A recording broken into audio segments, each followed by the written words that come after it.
So, your uncle. What's wrong with him? He's possessed. As in the devil? Something like that.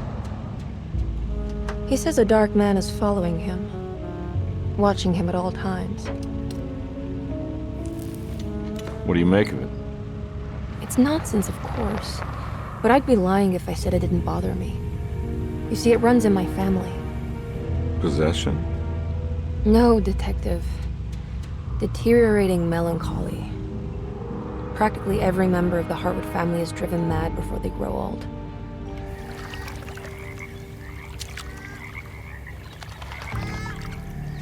But Jeremy didn't kill himself.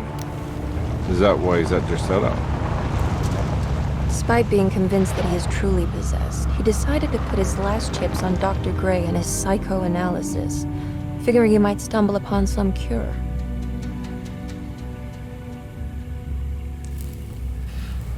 You mentioned the letter.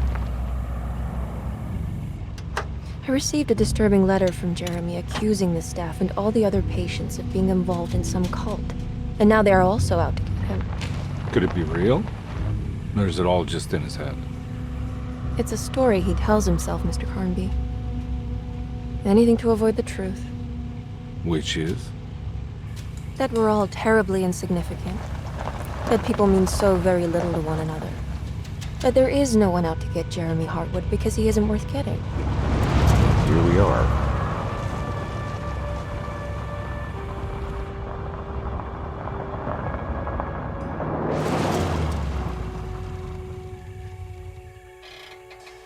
My uncle's not well, Mr. Carnby. I want to make sure he's all right. Then what's my part in this? You couldn't get a cab? I just wouldn't feel safe going alone.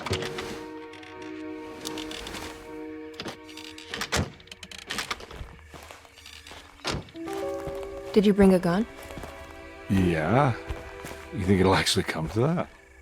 No. But you might need to wave it around depending on how agreeable the staff will be. What exactly are we gonna do when we find Jeremy? I don't know. Let's just find him first.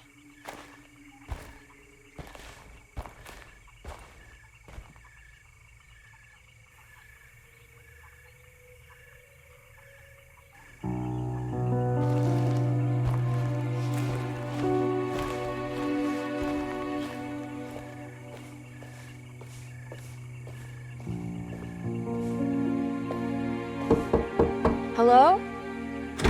Hello? Looks abandoned. It can't be. There has to be someone around. Wait here. I'll go around back.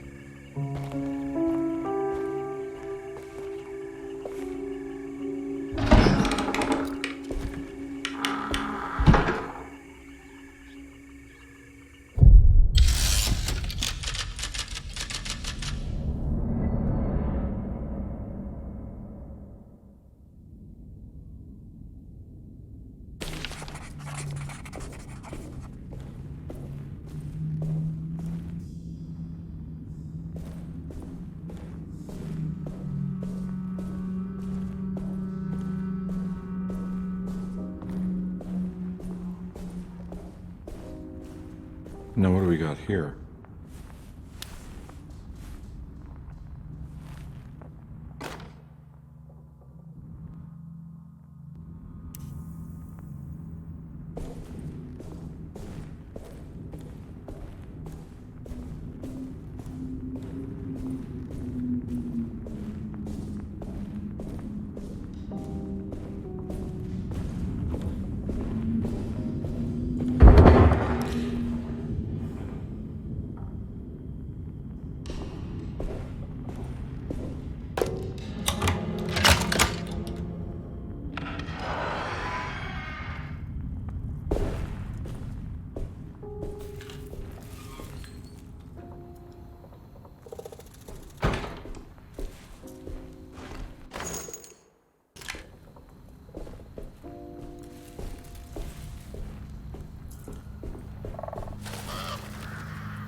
Nah, I'm not getting in there.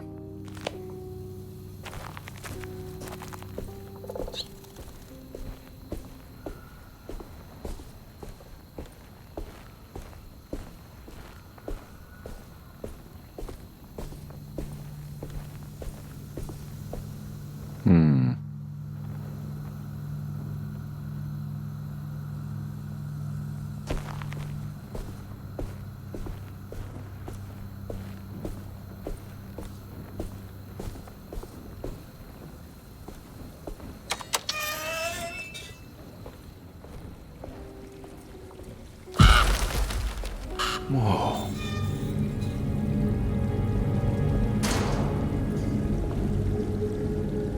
That's one big tree to fit inside a conservatory.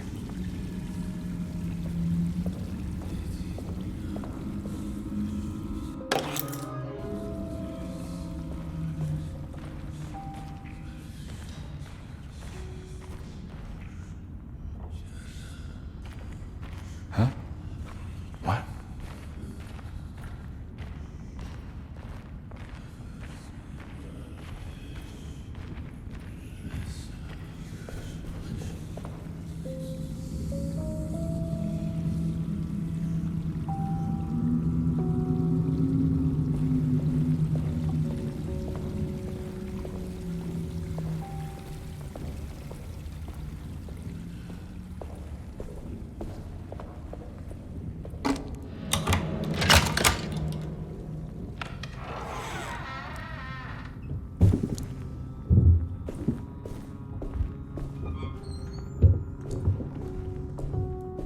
Don't mind if I do.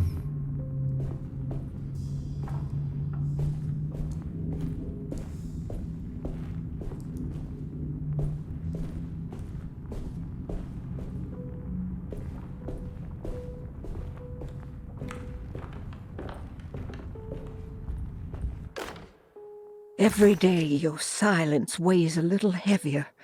It's been a difficult year for everyone, and many have lost all hope. I read in the papers about people suffering. Pictures of dust-covered landscapes without a drop of water.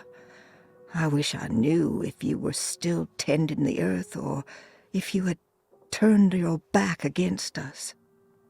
I have started to look for help elsewhere. I pray you will tell me if I am going down a path that you find disagreeable. With help from Baptiste and Charlotte, I found comfort in the practice of the voodoo. I have long been skeptical of that Caribbean cult, but it's been of good use to me. It seems all harmless in my book. I say some words dreamt up by the Creoles, and I carry around a small pocket of gree-gree. Nothing of this is mentioned in the Bible, of course, but the French Quarter priestess tells me it's all connected. She says the Christian God is just one more perspective on the creator of things.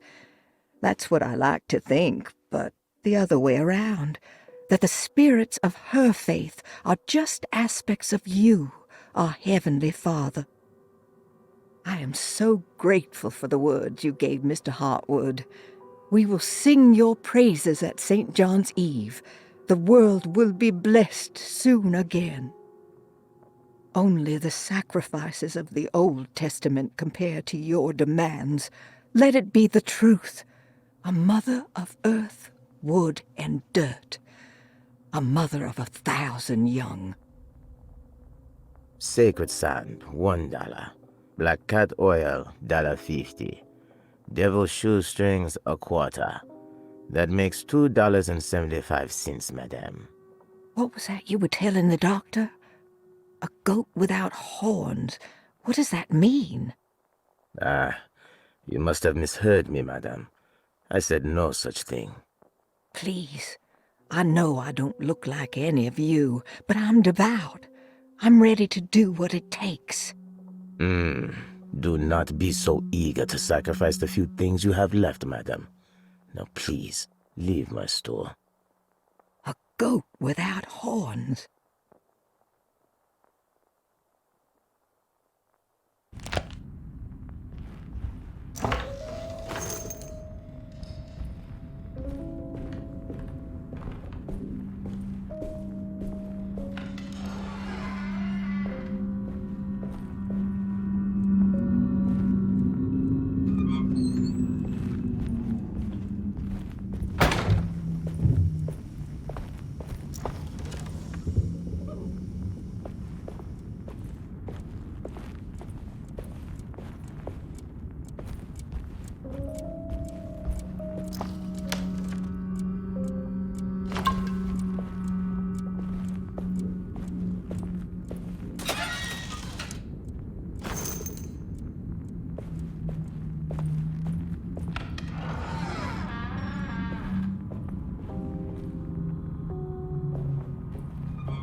key.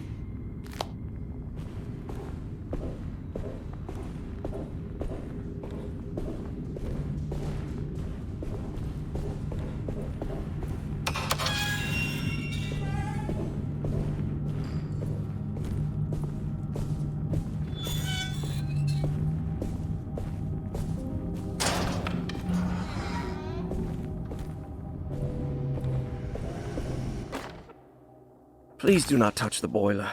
It is working after all. While the sabotage has caused a leak, only the decorative plate has been completely ruined. Let's wait for Mr. Chance to turn up and he can take a look at the leak. Mr. Waits.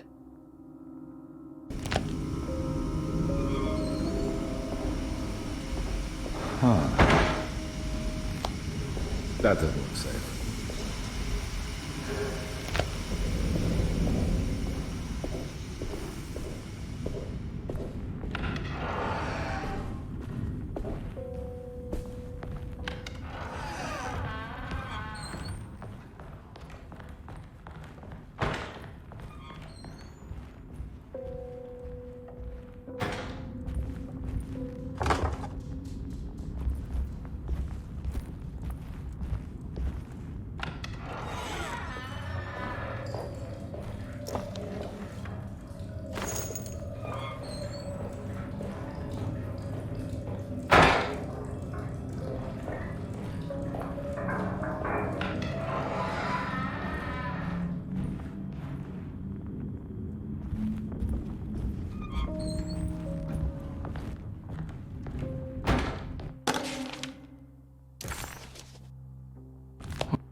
Okay.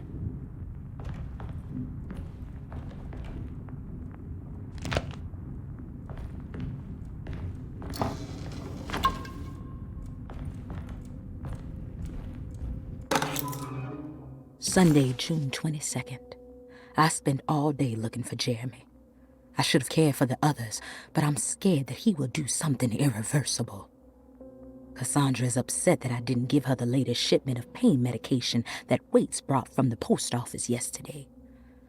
I would have given it to her, but the company didn't send a new key this time around, so the box is just sitting there on my desk. They must have figured we had plenty of their gimmicky keys by now. I only remember seeing one lately. Grace was playing with it inside the grand parlor. Unless it turns up by itself, it will have to wait. I have to figure out where Jeremy is. I think Jack knew something. That dog of his found a strange rot permeating the house. She's showing us, he said. Like those blots and streaks of fetid rot was talking to him.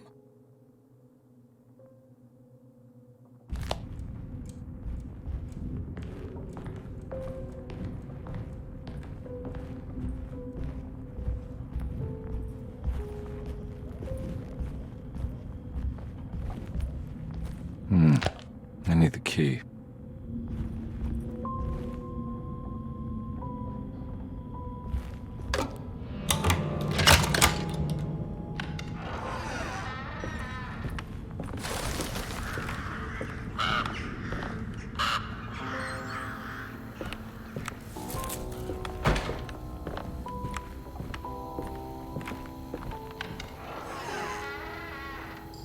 Oh.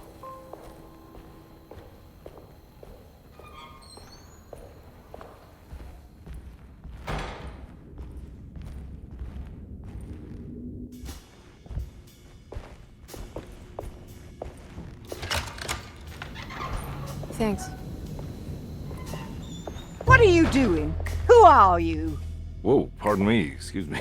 My name is Edward Carnby, private investigator. I hope you don't mind we let ourselves inside. I do mind. This is private property. You can't just barge in here. I'm sorry about all this, but I'm looking for my uncle. It's urgent, and no one was answering the door. We can't hear you knocking anymore. None of us can. Who is your uncle, darling? Jeremy. Am I right? She has that heartwood glue, doesn't she? That's right. I'm Emily Hartwood. I just came to make sure my uncle is all right. Well, he is unavailable right now. You will have to come back another day. Unavailable how? Is he sleeping? We can wait. He's lost. Don't I know you from somewhere? Who's your man again, Miss Hotwood? My name's Edward Carnby, private investigator. Splendid. Enough! All of you! Get back to your rooms! McCarthy, keep your eyes on the child. And you two, please leave immediately. Look, we're not here to cause any trouble. Just let us see the old man, satisfy the curiosity of my client here, and we'll be off. Jeremy has gone missing. There's no need to worry, but it might be some time before he turns up. The whole staff is looking for him. What? He ran off? I don't have time for any of this. Please, come back tomorrow. All right, in that case, we'll just wait in his room. You don't mind, do you? It's upstairs, right? Wait, you can't. Don't worry, we'll be discreet. In the corridor. It's the first door on your left. I'll tell Dr. Gray you're here. Excellent. Thank you, madam.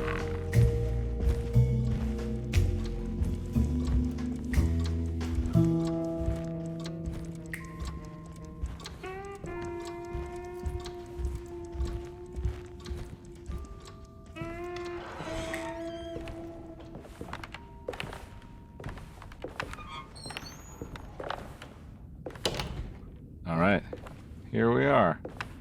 Let's look around. See if we can dig up any clues.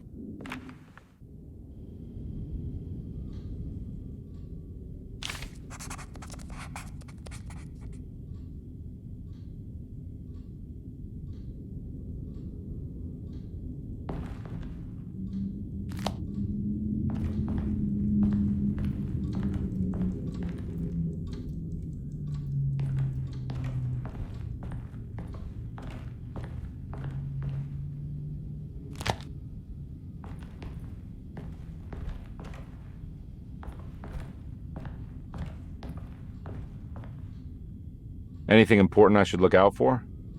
Did he keep a diary? Not that I know of, but it wouldn't surprise me.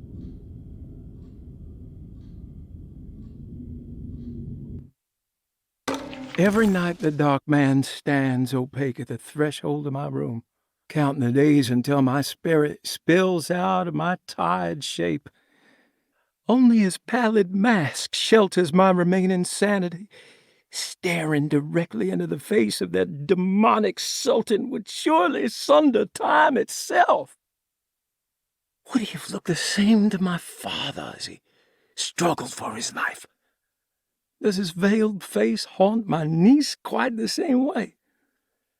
I wish so that I could rest my soul in that sunburnt convent of Taroella. Would I find you there, Juan? Or Senora Perosi? Back from the beyond.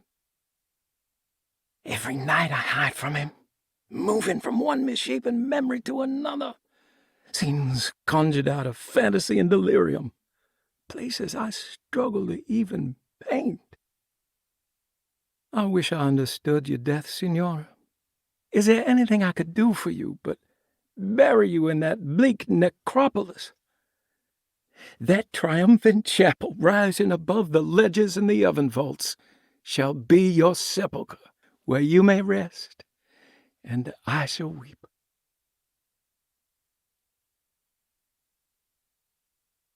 How did you first come to understand such things, Senora? How did you know that the battered boil in the basement would lead me to Lafayette Cemetery? Or how the old upstairs clock, with its astronomical motifs, would take me to that hateful mound outside of Claremont Harbor? Those are my memories, my past. Is there perhaps a chance, if ever so small, for me to see Taroella? Oh, I want that more than anything. Please, let my talisman take me there. Let me sit with Juan under his Bodhi tree. Despite having sold me that talisman, Miss Jackson, the voodoo priestess, revealed none of her secrets to me. That's why I had to travel to Tonka. Instead, she cruelly told Baptiste, my caretaker, that he would be betrayed and killed in the most awful way, that the one he loved would pierce his thigh with a sharp spear, and that he would be devoured by his own mother. What a terrible thing to say. The people of Derceto are becoming dangerous. They do not understand what they are doing. I must do something to stop them. I tried talking to Dr. Gray, but he confuses my worries. He's caught up in treating me. How can he expect evil to be cured with medicine and conversation? The orderlies, the housekeeper, and the patients are all deranged. They will call upon evil to enter this world. All will be lost. Everything. Unless I can find the clerk, Mr. Waite. He seems to be a clear-thinking man. Maybe Beauregard. The dark man offered me a prison, and I accepted. I signed that miscarried contract and entered the dark pact. Everyone is safe, except for me.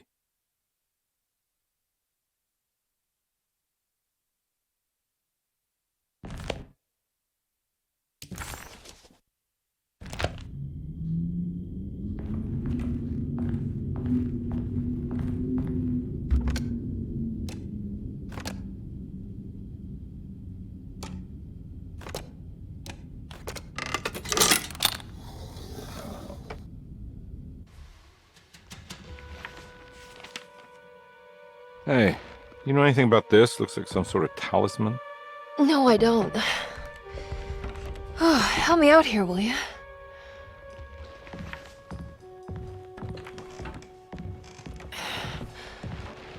I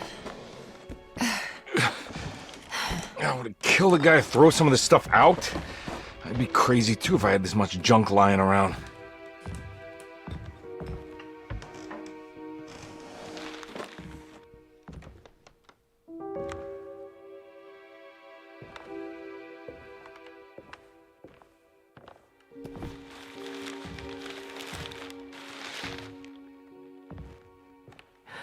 Oh, wow. That's striking. I want to save this one.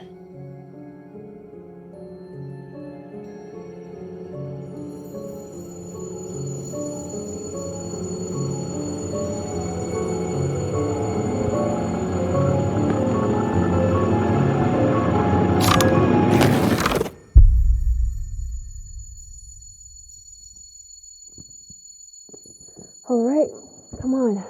I want to go see Dr. Gray.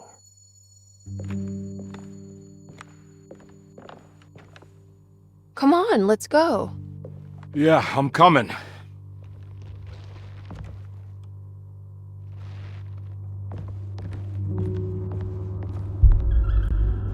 Miss Hartwood. Emily?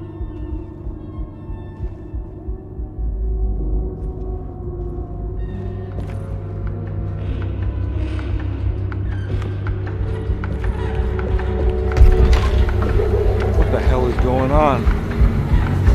Where am I?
can't go that way.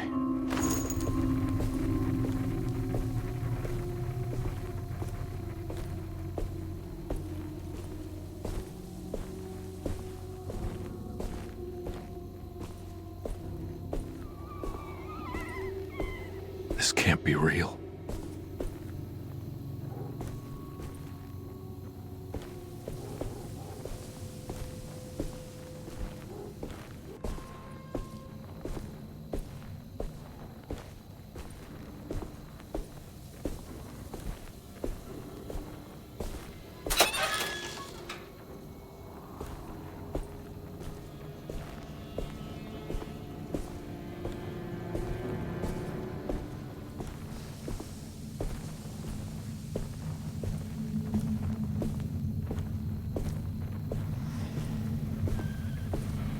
I can't go that way.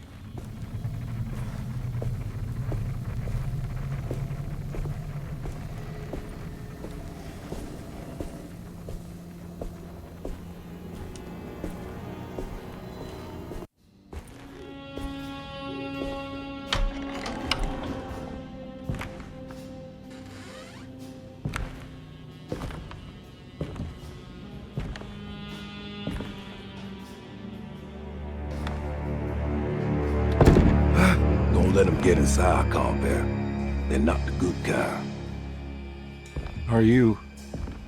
Is this your store? There are no owners here. We both strangers in Jeremy's store. Jeremy did this. How? The pact with the Dark Man. Jeremy warned us, but we didn't think much of it. I'm Detective Edward Carnby. I was hired by Jeremy's niece to find him. Oh, yeah? How much she paying you? $150. She's sure getting her money's worth tonight. Are you a thinking man, Carnby? No, not if I can help it. You know, I think Jeremy's hiding in a way we can't find him. He has this juju necklace that guides him. The Talisman? That's right. It's some magic charm he got from Miss Jackson down the street. The voodoo priestess? You know surprising things, Carnby. Yeah, the Mama Loa. Here, take the key. I locked the gate to save her place from all the ghouls and goblins getting inside. Maybe if you go there, you can find some clues to show you the way. Thanks. I'll have a look.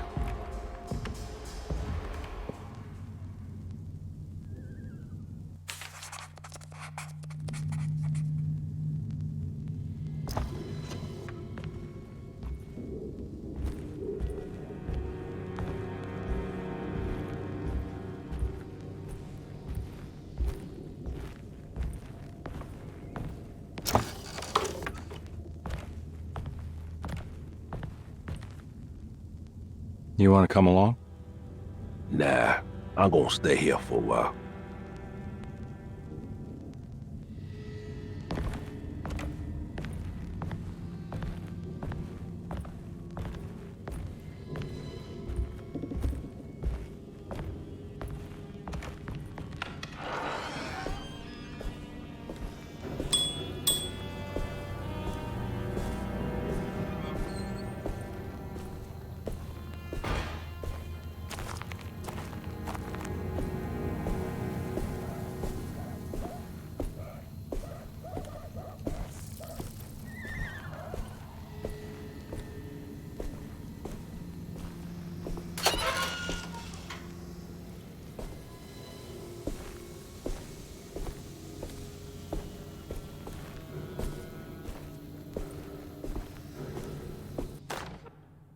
Nice.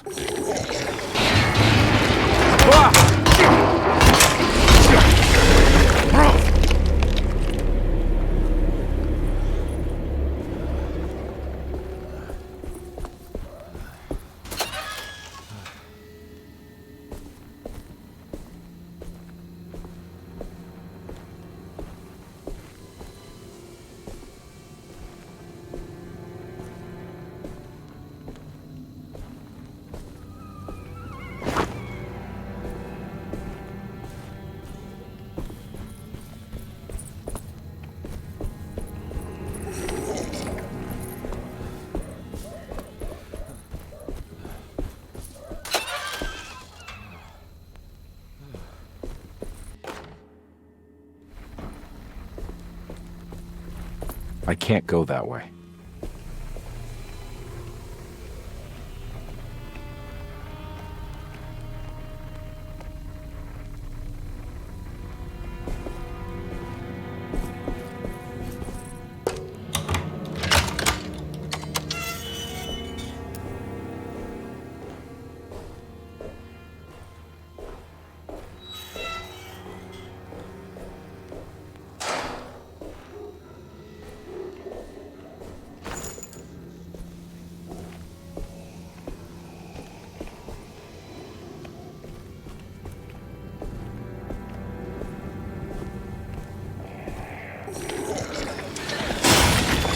What?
I recognize this place. It's Miss Jackson's Seance parlor.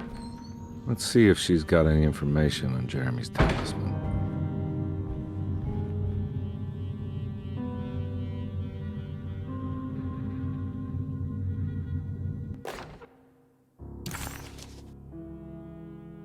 It's exactly like the talisman Jeremy painted.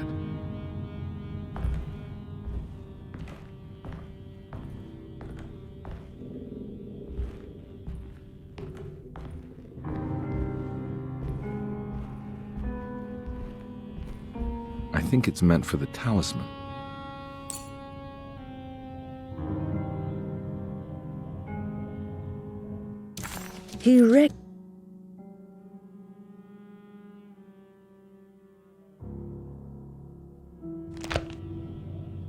I think it needs numbers, like coordinates. Maybe there's something in Jeremy's notes.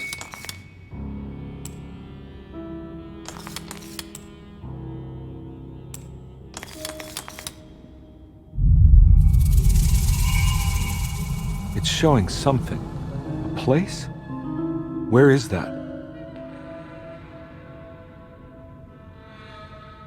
Huh.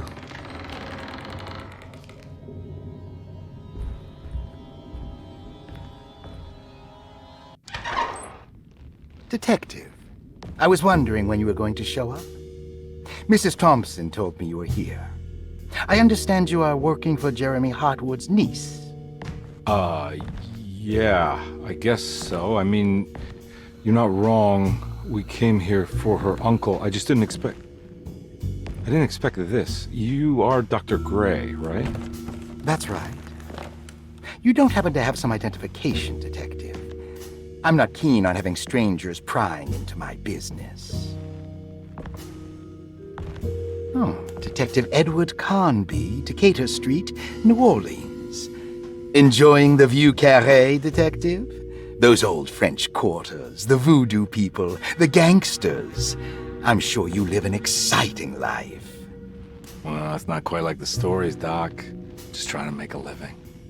Aren't we all making a living? Well, welcome to Derceto, Detective. I hope your time here will be useful. Now, what can I do for you? Why don't you tell me where I can find Jeremy Hartwood? Why wouldn't that make for a short visit? I wish I could tell you, but I'm afraid I don't know. A drink, Detective? Anything brandy. Oh, you do belong in the French Quarters, Detective. Armagnac or cognac? Just give me the cheap stuff. I'm not much of a connoisseur. Having low standards is not a virtue, Detective. Let me see if I can broaden your perspective. What can you tell me about Jeremy? I wouldn't want to go into details about his condition.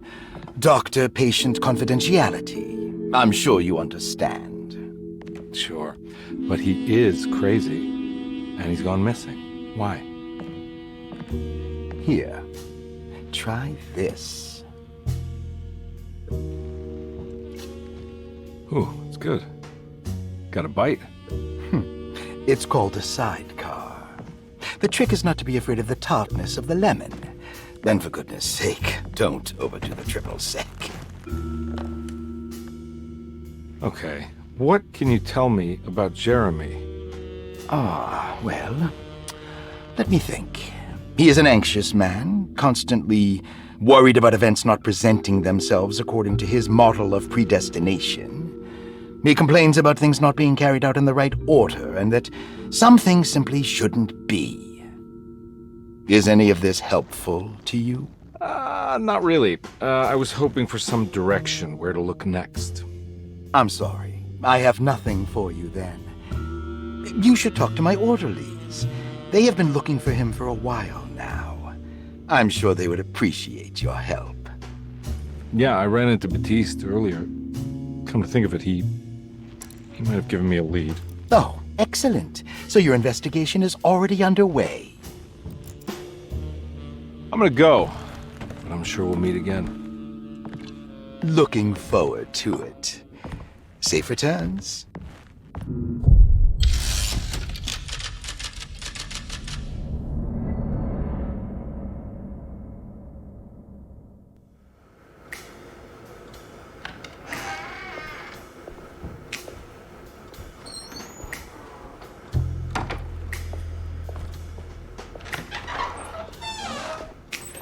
Detective Carnby, where did you go? I was just talking to Dr. Gray. You disappeared. No, it's not what you think. Have you found anything strange going on here? Yes. Everyone is being incredibly evasive and I can't figure out why. No, I mean something you can't explain. Paranormal, even. Detective, I really need you to get yourself together. I can't do this alone. Forget it. I'll figure it out. Do you want to come see Dr. Gray? No, I want to try something. With this talisman, I think I can follow Jeremy to the place he mentioned in the book. What was the name? Do you remember something Spanish? Taroella. Yeah, that's where I need to go. Detective, are you gonna be all right? Yeah, of course. Go talk to Dr. Gray. We'll rendezvous later.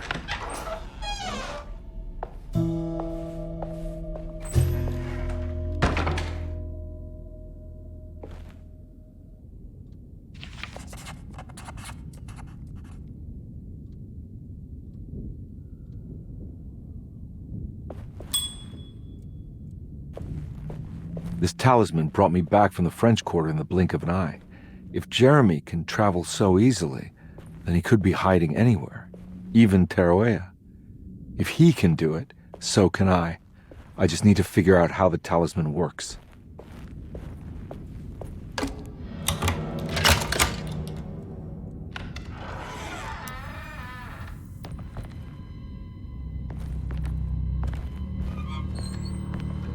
I need the key.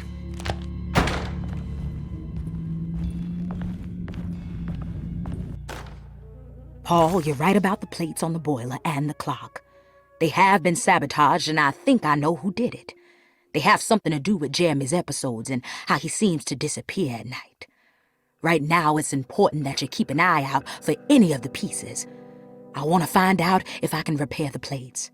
Let me know if you find any of them. Lottie. tell Lottie to take a look at the well in the kitchen garden.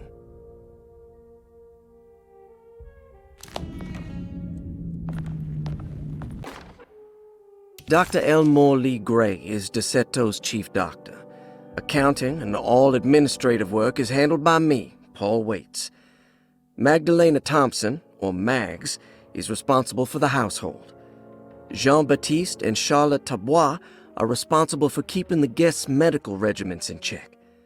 Finally, Jack Chance is our gardener, who can occasionally be seen in the conservatory, but is for the most part busy outside. There are currently 6 guests at Derceto. Malcolm McCarthy and Ruth Tallant reside on the first floor. Jeremy Hartwood, Elisabetta Perosi, Grace Saunders, and of course Cassandra Beauregard live on the second floor.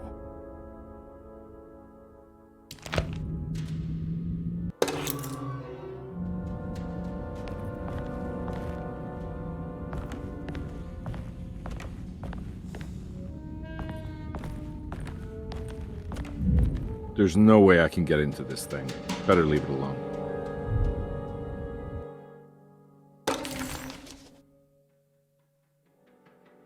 Cassandra Beauregard, the beloved author. Very exciting, isn't it? What do you want to put down for reason for admission? What her agent told us. Cassandra suffers from writer's block and needs to finish her moving picture script before the end of June. Mr. Chardot suggests Cassandra's heavy use of barbiturates is holding her back and risks ruining her career. And how should we summarize her personal history? Let's keep it short. Cassandra Beauregard is a beloved crime author who managed to pull herself out of poverty and into stardom. 5 years ago, she tried killing herself by jumping off a balcony. The incident left her a cripple and now relies heavily on her wheelchair. And for diagnostic impressions? Cassandra suffers chronic back pain following her suicide attempt. She self-administers morphine to keep herself ambulant, but has become addicted and the desired effect is now lost.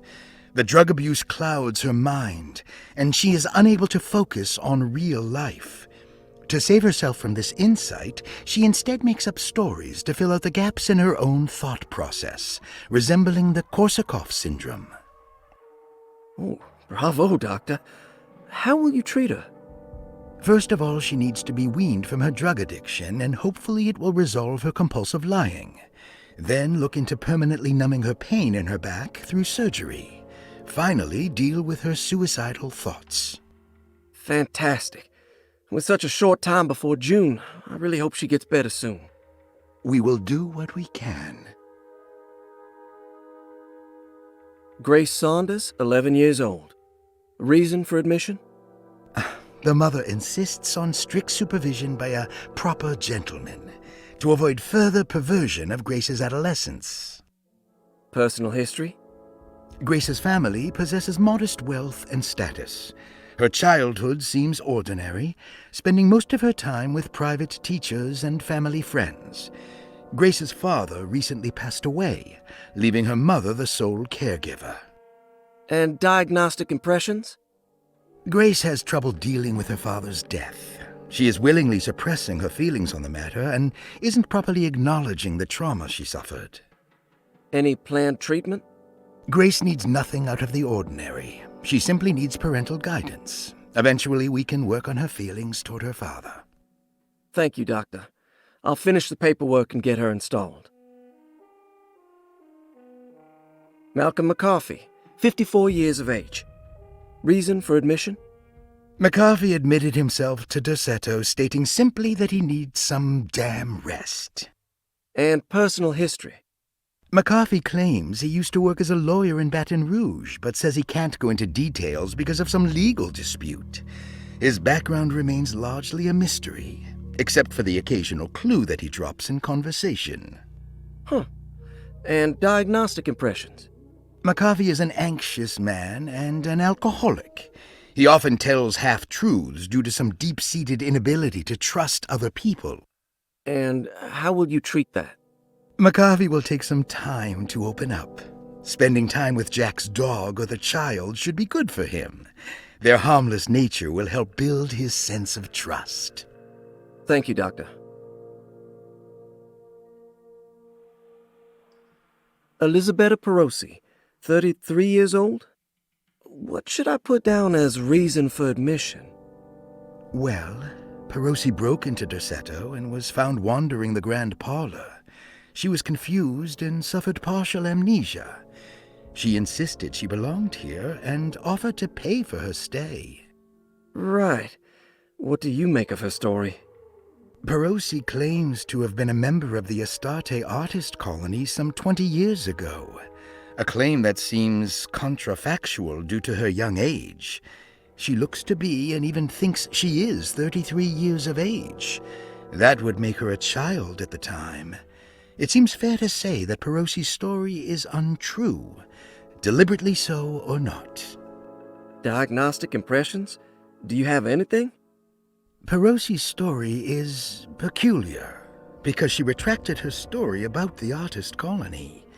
She no longer claims to be the same person as Elisabetta Perosi. However, my staff's research has confirmed there was a Perosi at that time who was in her early 30s. I suppose this case will take some time to investigate. How will you go about it? I wanted to contact the real Perosi, but it seems the whole colony disappeared one night. September 29th, 1915, during a hurricane. I will have to take it slow and figure out what this spell of impersonation could have been. Oh, I'm sure it will all clear up eventually. Thank you, Doctor. Ruth Talon, 29 years of age. Reason for admission?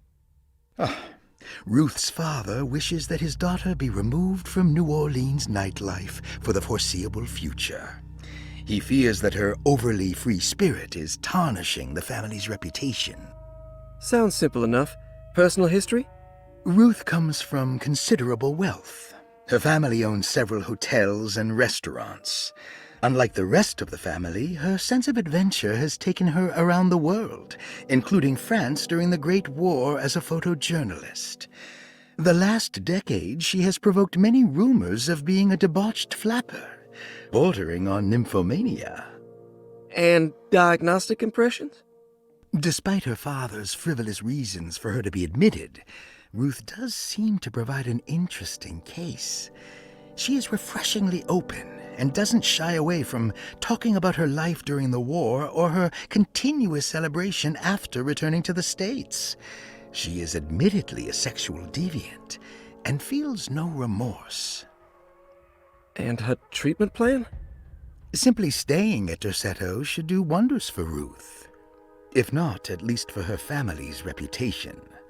Ruth doesn't need to change, but with therapy I might be able to share with her some sympathy towards her family. I doubt she will settle down and become as dull as the rest of them, but at least she might try to be more discreet in the future.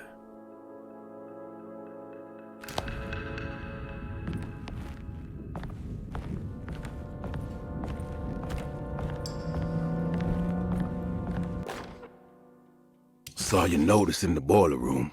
You should know Mr. Chance won't be coming back. I got no business being in there myself, but you can take a valve from the wine cellar if you want to try to stop the steam pouring out. Be careful.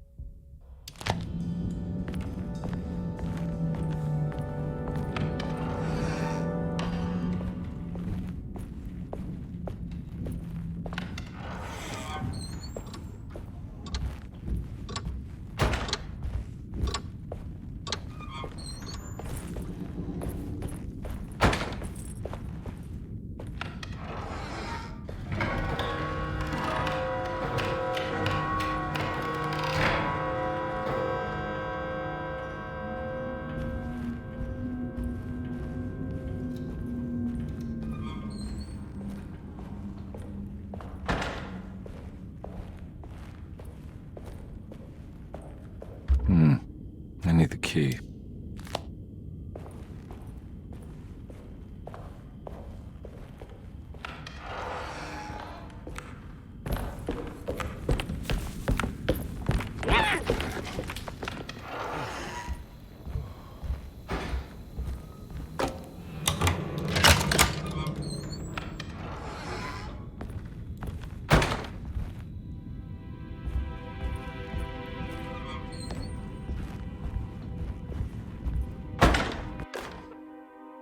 Lost Plantations of Louisiana, Thierry Briclot, 1917.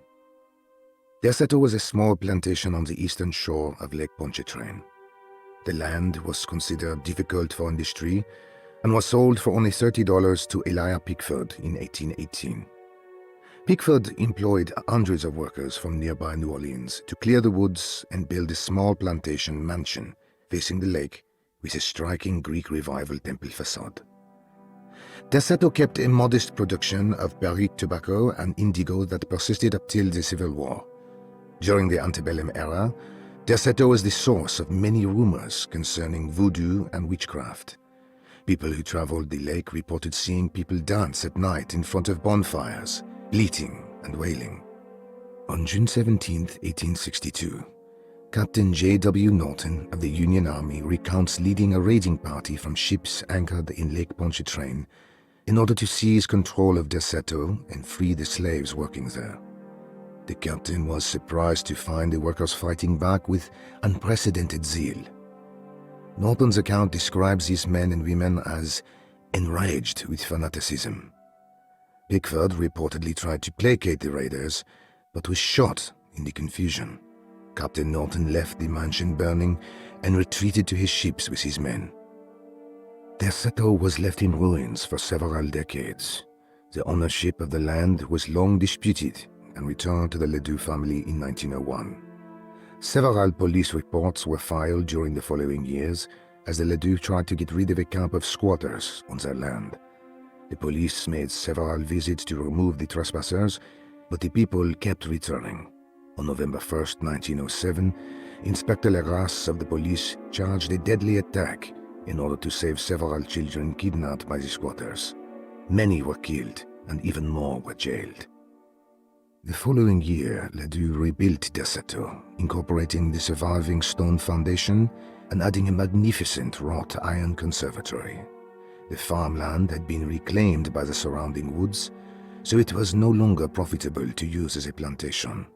Instead, the house was turned into an artist's colony.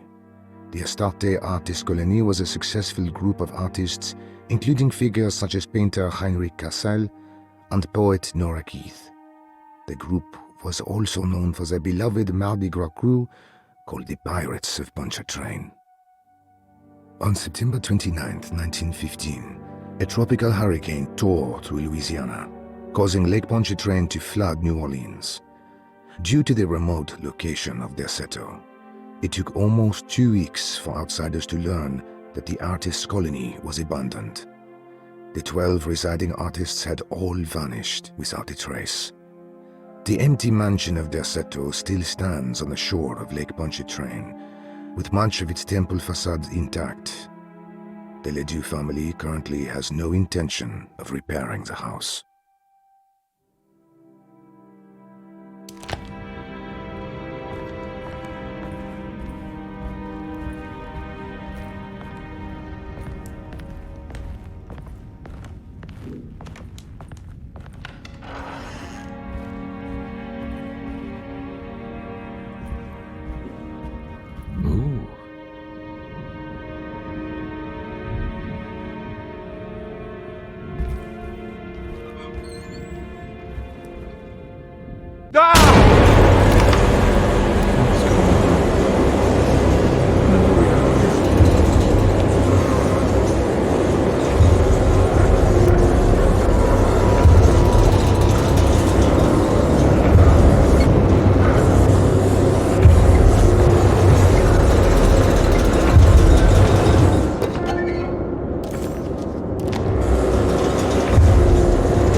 What happened? Everything's normal again?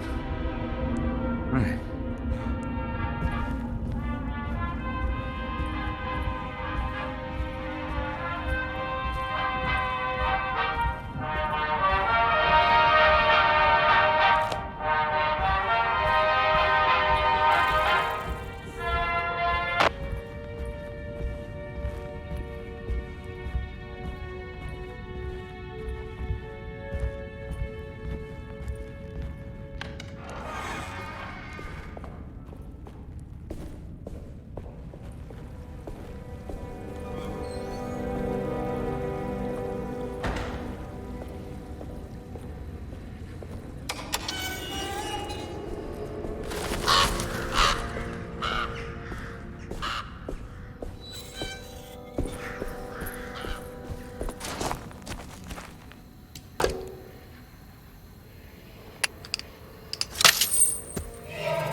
Okay.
It's wedged shut.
You know, Mr. Waits, I saw a piece of the plate that Liza broke.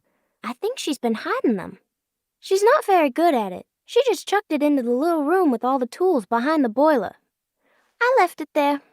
I didn't want to embarrass her by picking it up while she was looking. We went upstairs instead and played backgammon. I let her win, because she's so unhappy. The piece looked like the one on display in Cassandra's room. You know about that one already, right? Or is your eyesight really that fuzzy?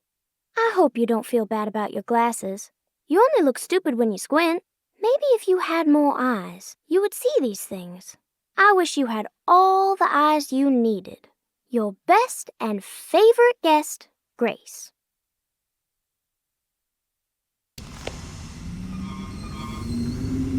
It's stained. Looks like some kind of rot.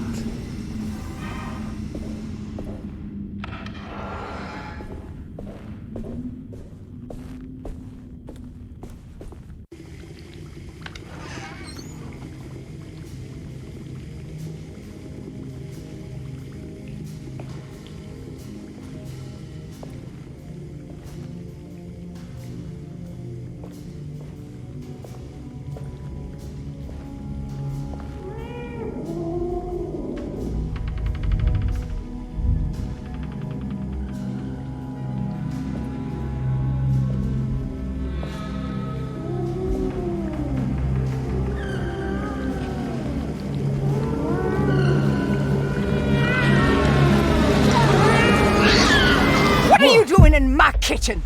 I assure you. No, I'm sorry. I promise you. Mr. Hotwood is nowhere near my kitchen, and neither should you be. Don't make me kick you out of this house. Sorry. Now get out!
Oh.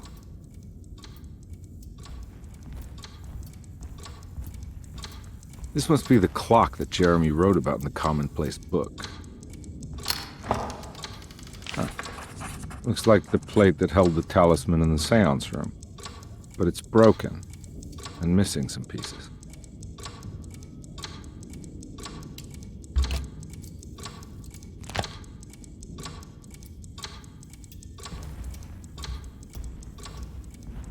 I need the key.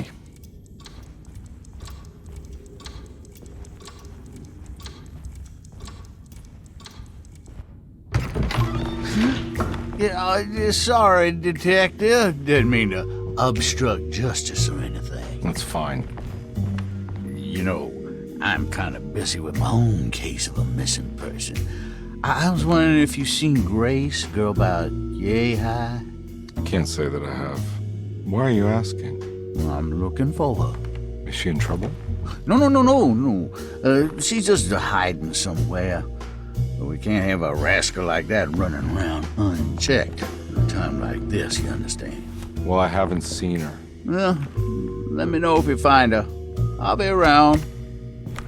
I'll keep an eye out for your man, Jeremy. You scratch my back, Detective, and I'll scratch yours.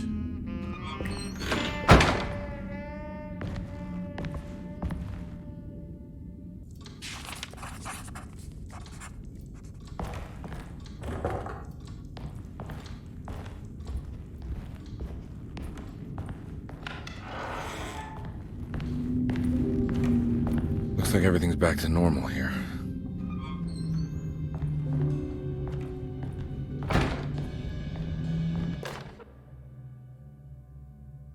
Emily's here.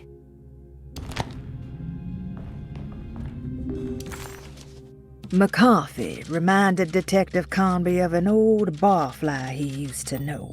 He detested him. There was no getting around it. McCarthy was going to have a hard time getting on his good side.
Huh. How eccentric. What a peculiar lock.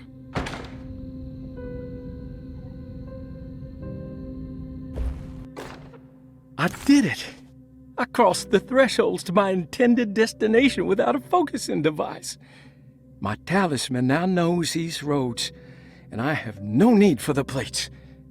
I can find my way to Lafayette as easy as I find my own room. I visited the grave of my father and seen the oven waiting for me. Thank you for opening these doors. I now must summon my courage and go back to that hateful mound outside the oil rig. I hope you'll be feeling better when I return. Jeremy.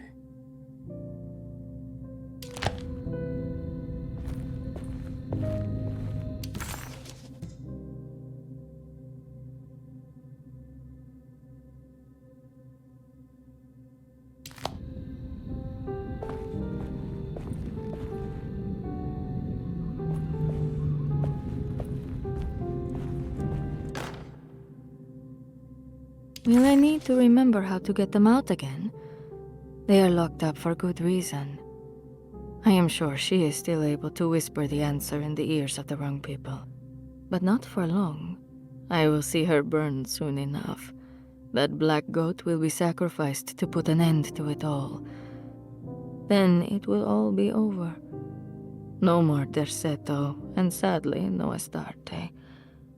Those good pirates of Pontchartrain. May you still sail the lake, until you find the shores of Hali.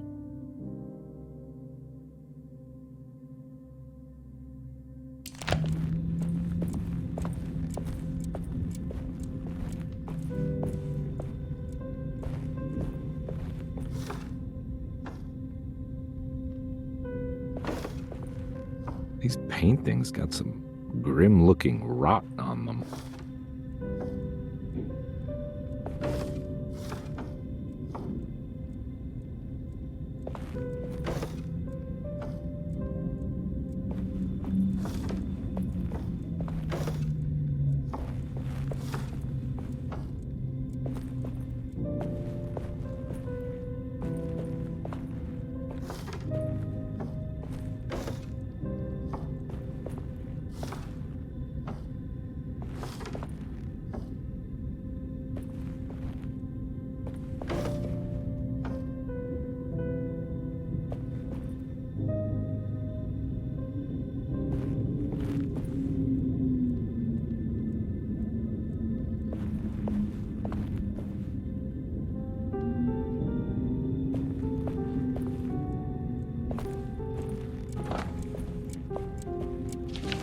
Astarte Artist Colony. I remember hearing about their disappearance. Must have been 15 years or more now.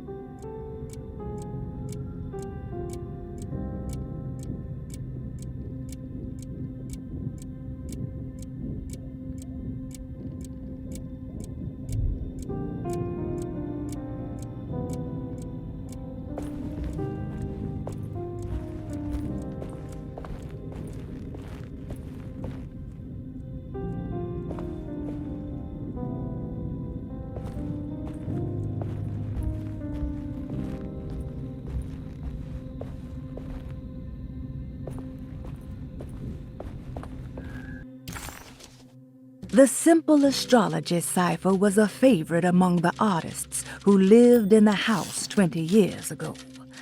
They easily turned into numbers when needed, but also acted as signatures for the members, as there were only 12 of them.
What the hell is going on?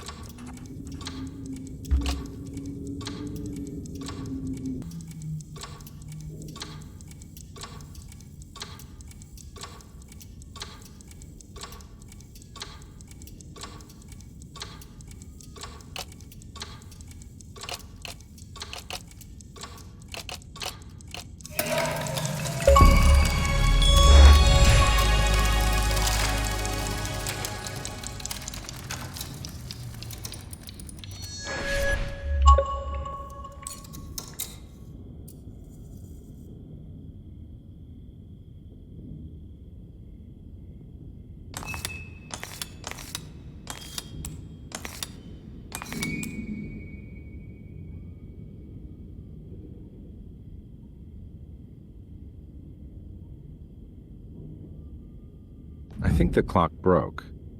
Or maybe it just stopped at a very precise place.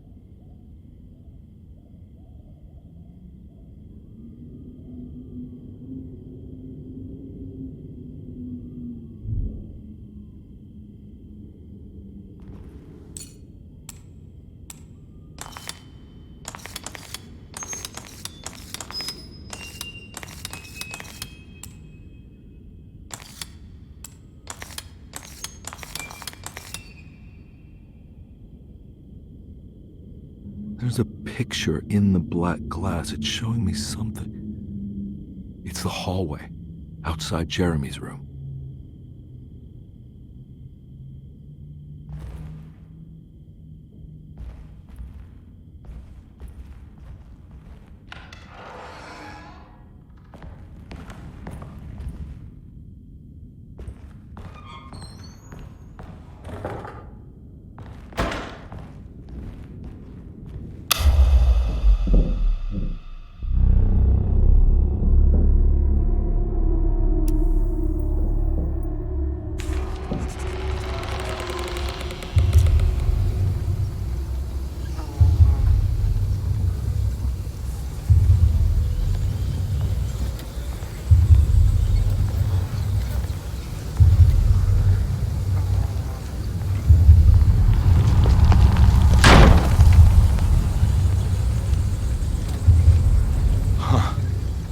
I made it. I entered another one of Jeremy's memories.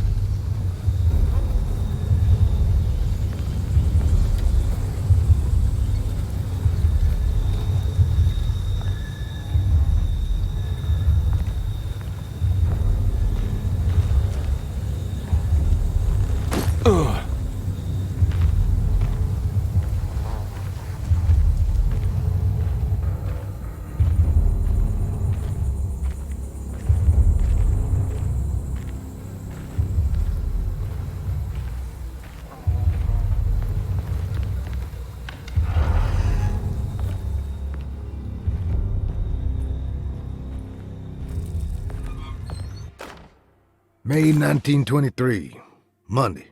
All okay, ready for delivery. Maintenance, oil pump must be serviced. Any tampering causes large spills unless properly forestalled. Tuesday, shipment delayed but delivered. Maintenance, service bridge close to broken. Wednesday, prospectors reluctantly agreed to show the burial mound to Mr. Hotwood, a painter, who read about our finds in the papers. He means to return tomorrow and try to find a way inside. Thursday. Mr. Hotwood's efforts delayed. Workers seemed nervous about his presence. Hotwood promised not to return to the compound. Instead, he has taken up an offer by L'Officier, the riverboat captain, who means to pilot him to the site tomorrow morning. Hopefully that's the end, and work can resume. Maintenance. Bridge from the oil tower to the bayou has collapsed. Sabotage suspected. This is the devil that guides us now.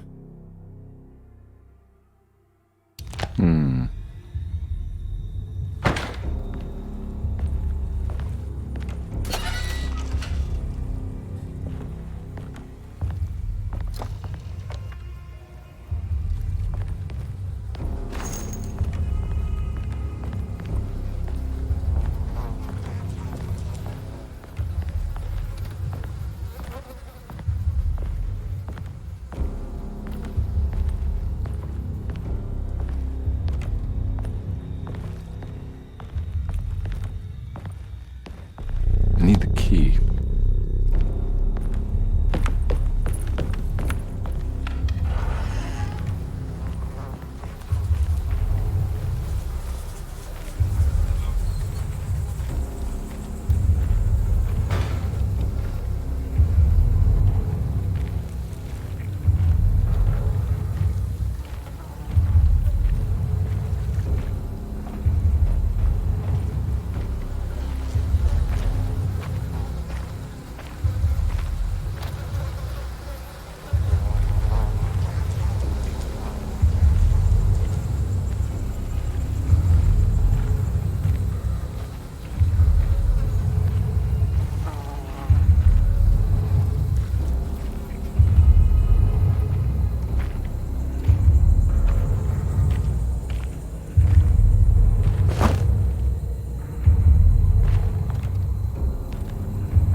There's something missing.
Got it.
side.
Fall to your death and go up in flames.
It's the hateful mound Jeremy talked about in his book.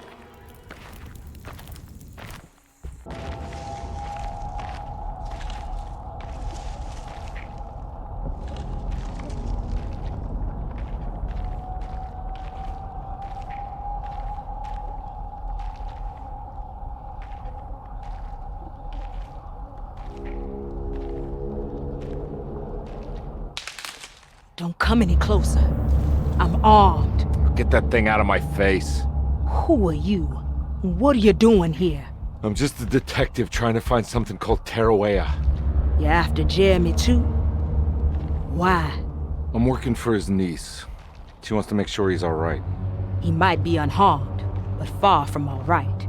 He's a curse upon Derceto. Here we go again. Quiet.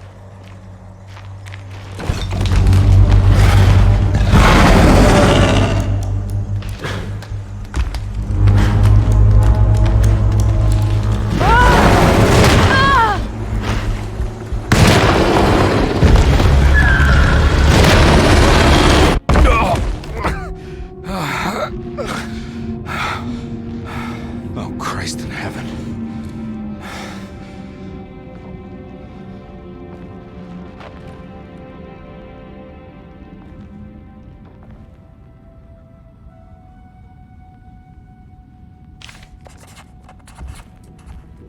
Ooh.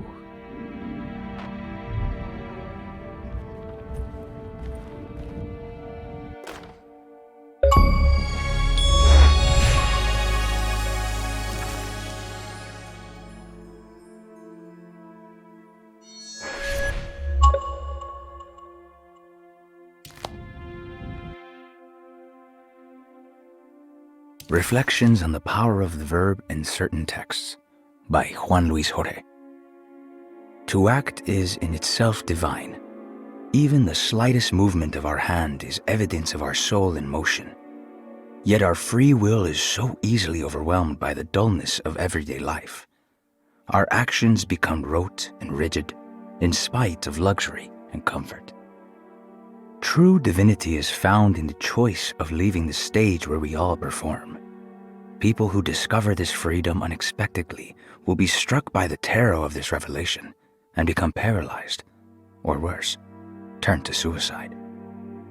However, if you are able to weather that storm, you will discover that there is a divine path beyond that fear. There is a chance to dismount your destiny and make something new. Something that hasn't been planned for or predestined. There is difficulty in explaining this type of acting as it transcends our everyday choices. This isn't some banal decision choosing one career over the other, or even who I should marry. Leaving the stage, no matter how, isn't a matter of course correction. It's a rejection of the story that the creator is telling.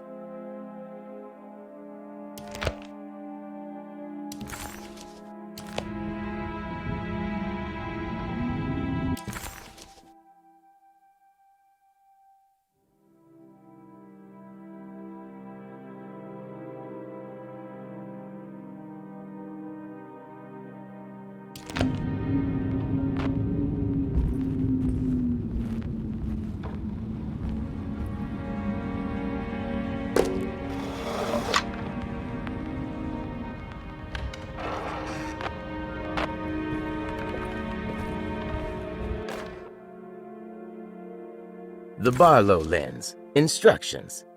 To double the magnification of your telescope, simply fit this Barlow lens to your instrument.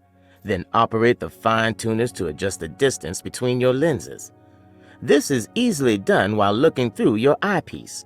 Simply search for a position where your picture is clear and appears flat.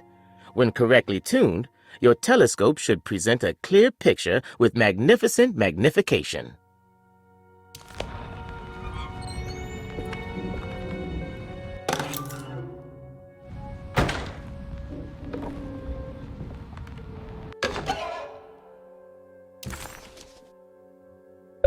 What's this?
Detective Carnby.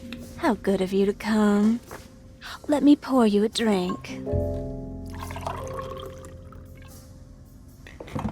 What happened here? This place looks like it was hit by a bomb.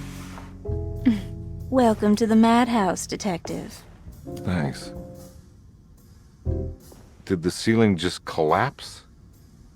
I heard it was something in the attic. Something that was supposed to happen, but didn't. How that could have such consequences is beyond me. The truth is, I don't know why the room looks like this. But I bet your friend Jeremy does. You know where I could find him? Oh, somewhere in his past, I suppose. He keeps going on about that mysterious dark man. I think he is hiding from him. Or maybe he's with him. I can't really keep up. I don't worry much. Take a look around this room. You may think it looks spectacularly devastated, but I just think it's finally found its stride. It fits perfectly with the state of this place and its loonies. The same goes for the nonsense with Jeremy. In my eyes, we finally managed to match the wild ride inside all of us. Well, I'm happy you find the evening so harmonious. I hope you don't mind me setting things right. Jeremy's business, that is. This room looks beyond my capabilities. Good luck, Detective. Hope to see you again soon. Yeah. Evening, miss.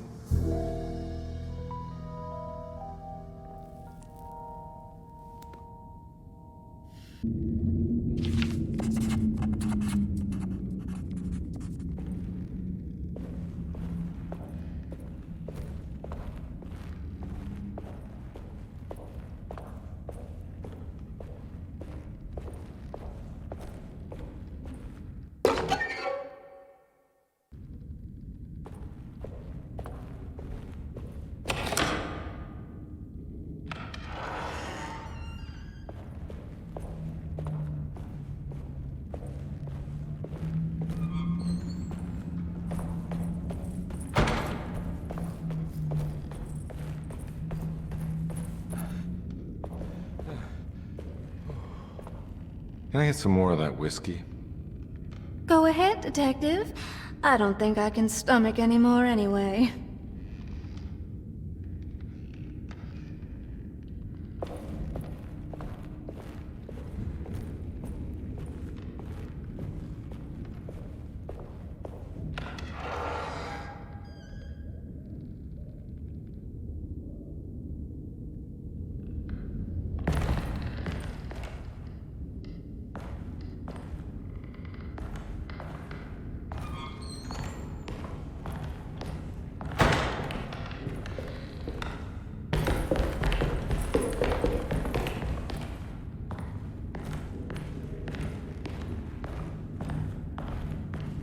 I need the key.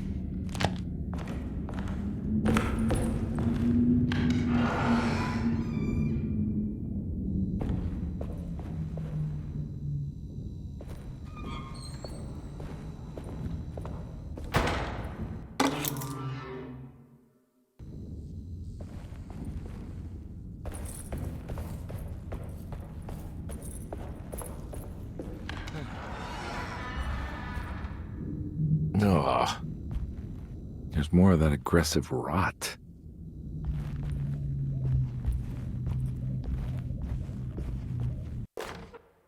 On the commonplace of evil,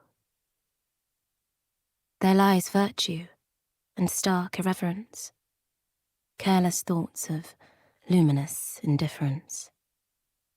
But blame not the beast we once were, which science so often wished to refer.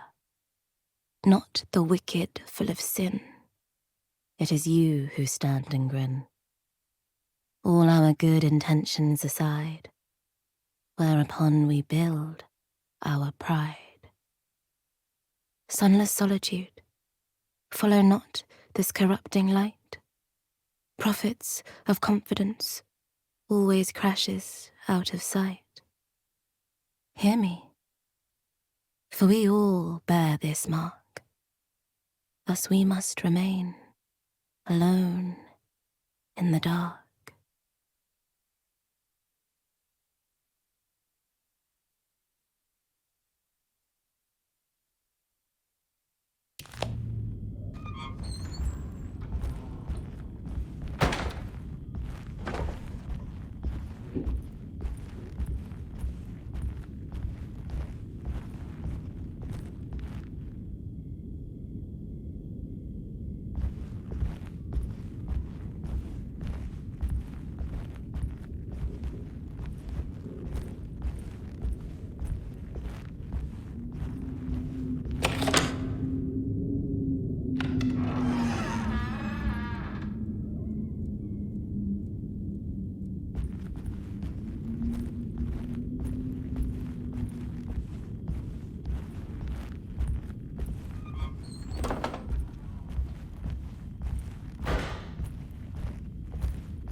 Ruth.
There's something missing.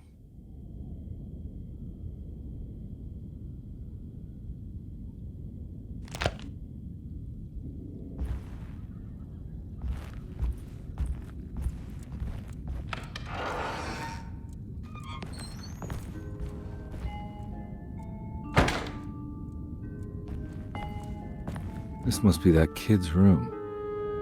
Why does she seem so familiar? Don't you worry, Grace. Go play your game, bleat and bellow with the others. I won't be jealous. There will be more masquerades. However, I would love it if you would finish my mask for the feast. With love, Ruth.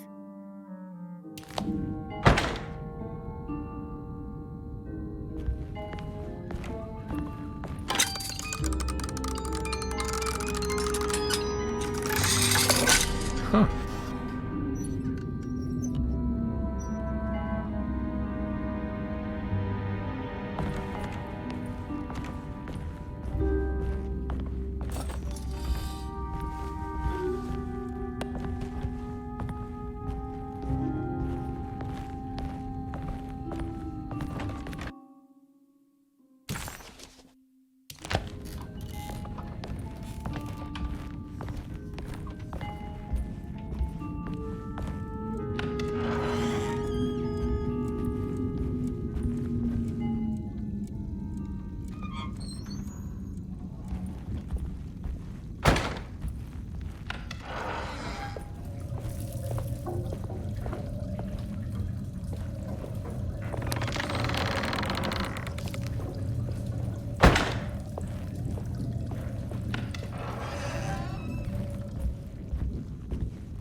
What you got there?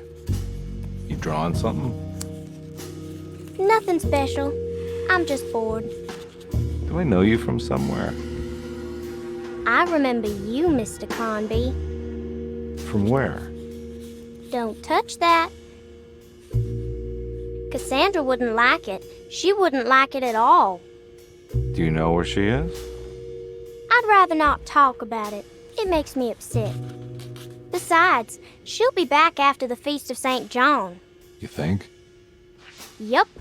It's all on the page, Mr. Carnby. And many of them that sleep in the dust of the earth shall awake, some to everlasting life, and some to shame and everlasting contempt. All right. I'm gonna go now, if that's okay. I don't like to stay too long in the same place. Mr. McCarthy might find me. Hey. Is he mean to you? Not everyone needs to be saved, Mr. Carnby. You should know that by now.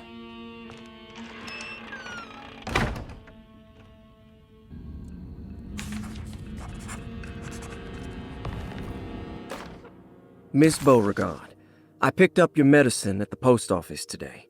As you understand, it needs to be administered by the orderlies for your safety.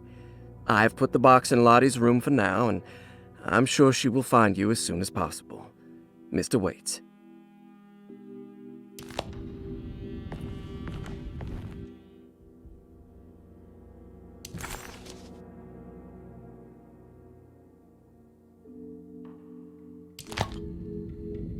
So this is where Cassandra Beauregard ended up.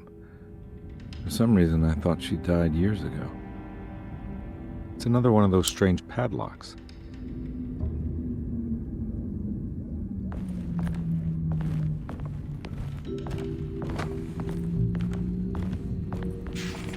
There's more of that rot again, like it's guiding me to do something.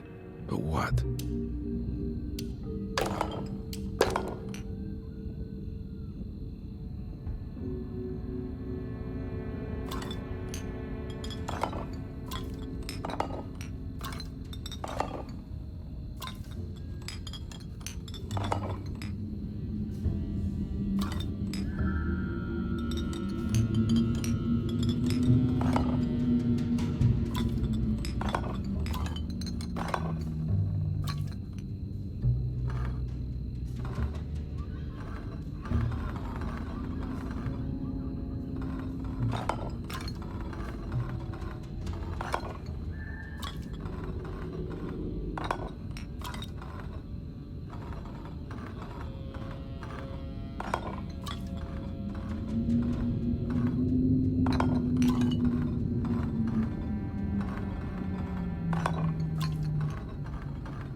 The rot made the shape of a snake.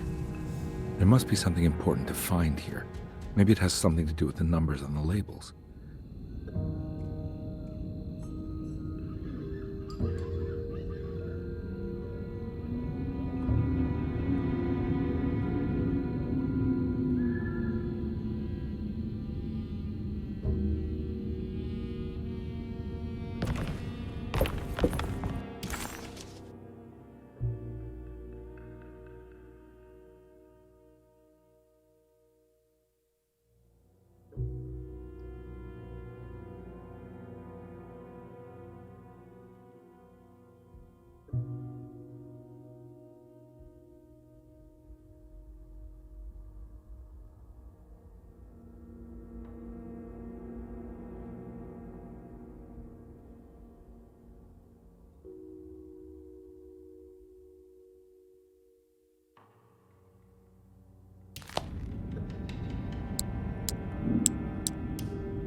Stained. Looks like some kind of rot.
The medicine bottles had stains of rot on the labels, suggesting some greater shape. They just...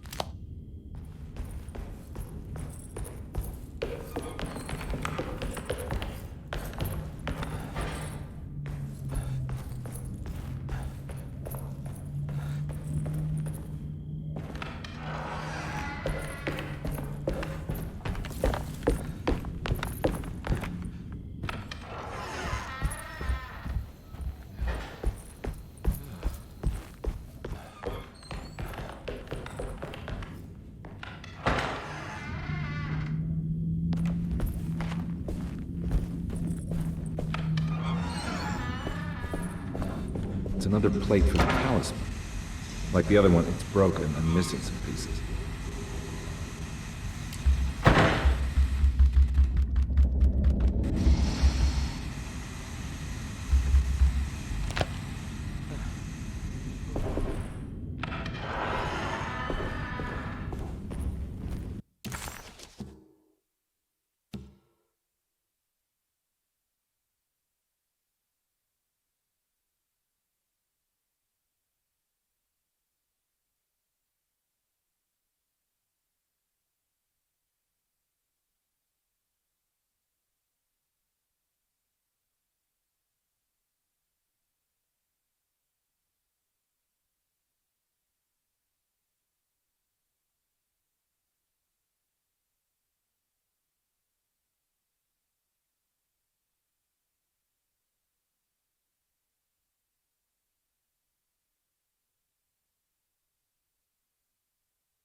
need the key.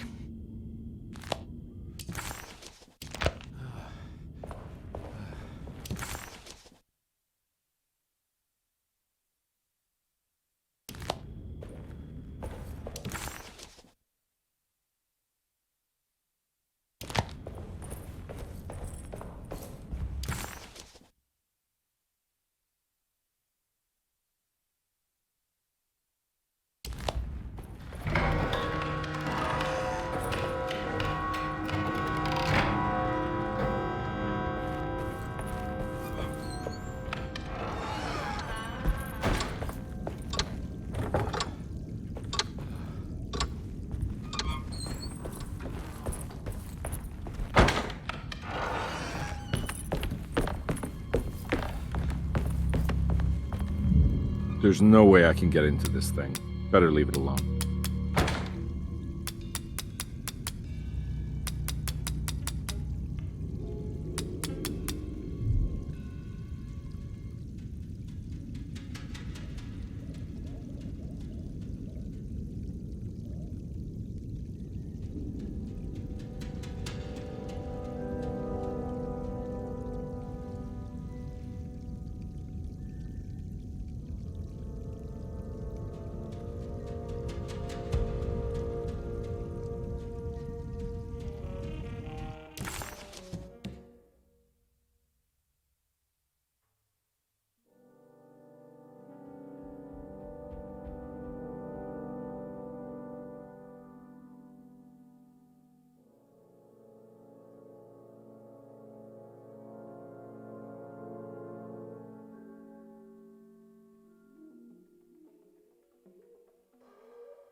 There's no way I can get into this thing.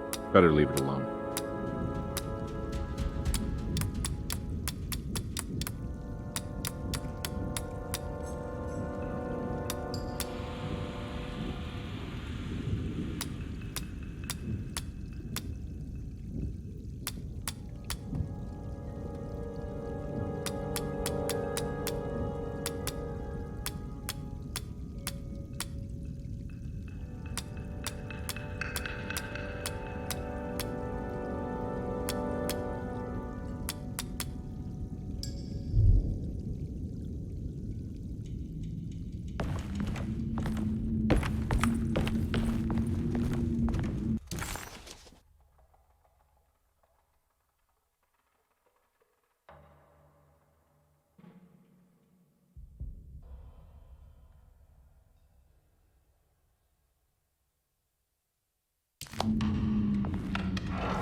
It worked.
Jeremy?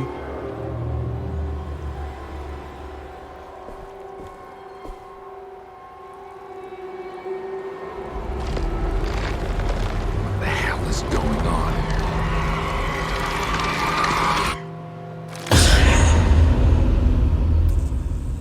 Where's the body? Carnby didn't know what to make of the grotesque vision of the dead clerk. Was he dead, or was it all fiction?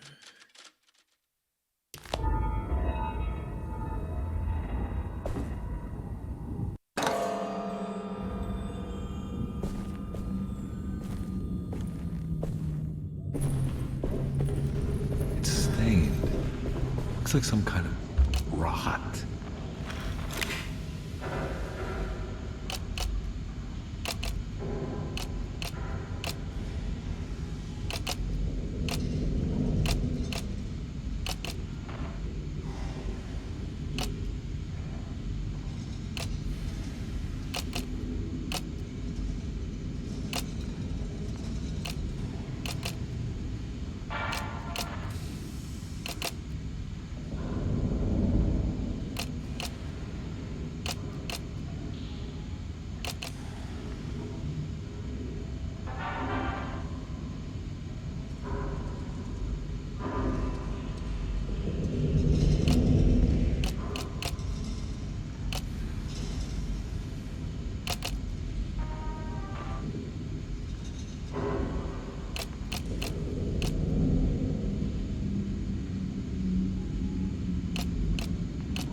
black glass is showing another room. Must be a way to another one of Jeremy's memories.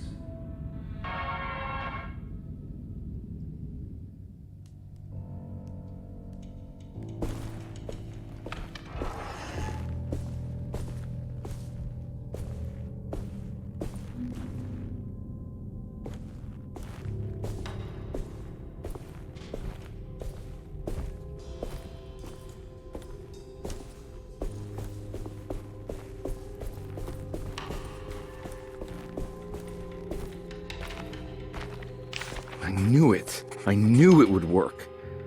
You're getting good at this, Carnby. Maybe a little too good at this. The odious stench of a flooded cemetery caught him off guard. It was one of the many things that clued Detective Carnby in on that this place wasn't the real thing. This was some nightmarish surrogate, patched together by Jeremy's tattered memories. This is why we bury above ground, he thought, and set off to find the chapel that Jeremy had mentioned.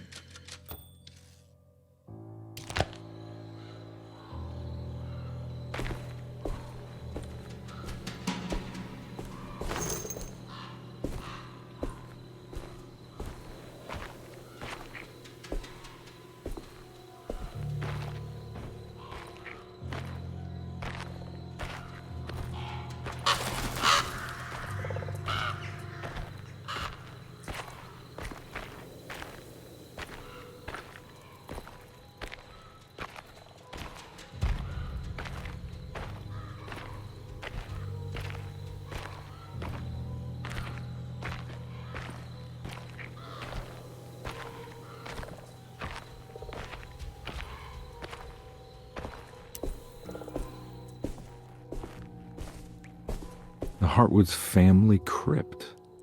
Emily's family must have deeper roots in New Orleans than I thought. I figured she was a Yankee like me.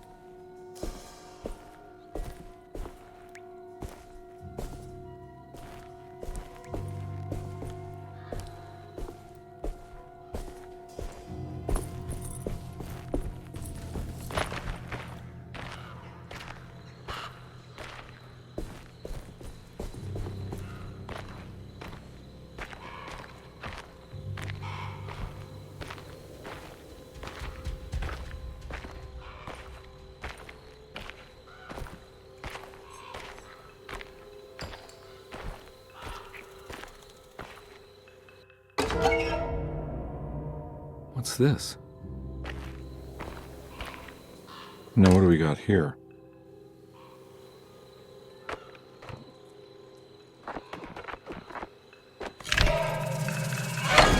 Got it.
Jeremy sketched this chapel in his book, so it must be important. Looks like I'll need more medallions to open it, though. I don't think I have everything I need.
It's blocked.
Oh.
What do we got here?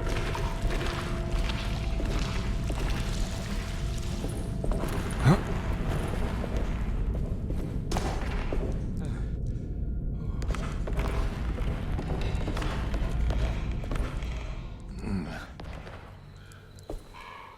Thank God that's over.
That can't be right.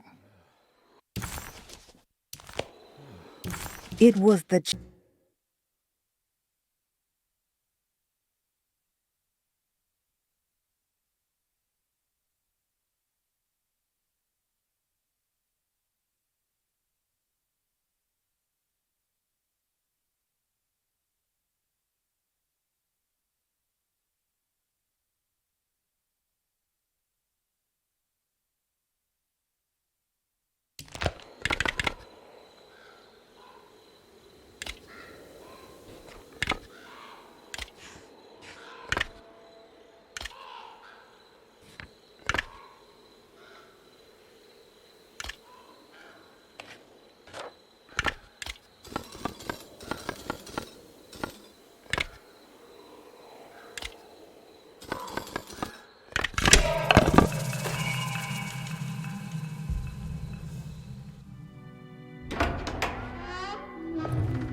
Please don't touch her. Jeremy. What are you doing here? Everyone's looking for you. I know, it's all a big mess. No one understands. I'm just trying to keep evil at bay. Just for a little while longer. You've got to come back with me. Your niece is waiting at Derceto. Emily? Why would you... My letter. Keep making it worse. What is going on, Jeremy? How is any of this happening? I made a terrible promise with someone. The Dark Man. Who is he? No, don't say his name. He can hear us. He's always listening.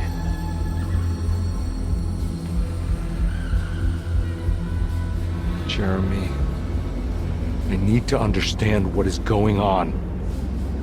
I promised him everything. When the sun rises, I will be chained in his sunken desert temple for an eternity. But at least the evil about to awaken in Derceto won't harm anyone outside of that cursed place. You're acting crazy, Jeremy. I want to help. There's nothing you can do. Then what's all the business about Taroella? Why did you want to go there? Well, I can't go there. Not allowed. But you wanted to. Can I go? Tell me, will it help me to break your pact? Is there something there that would help? Why would you give me hope? That's so cruel. Okay, sounds like we're onto something here. What should Look out! Behind you! Run! Don't let it take you!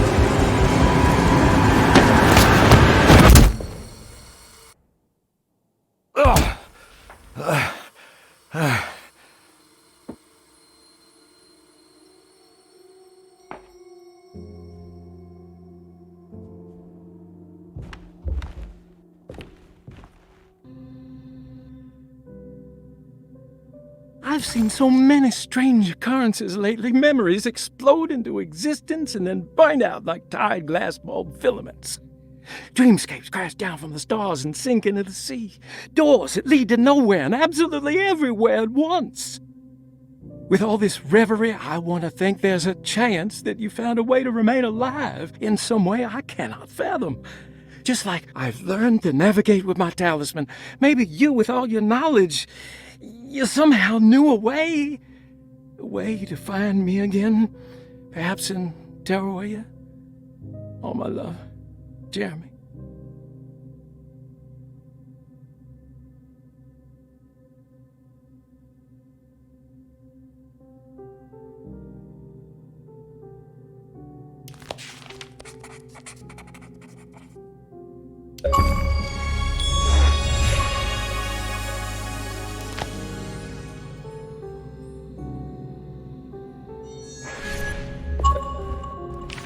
She's dead. No matter how she died, she looks peaceful now.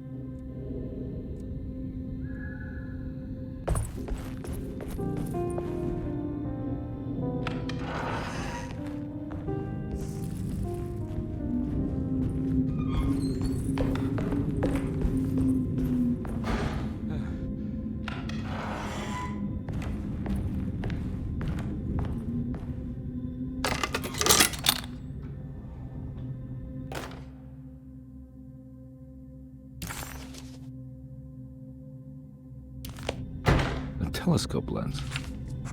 Why would he lock that up?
Whoa.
Whoa, what's going on? It's dialing in something all on its own and it's showing the way to another memory? Where is that?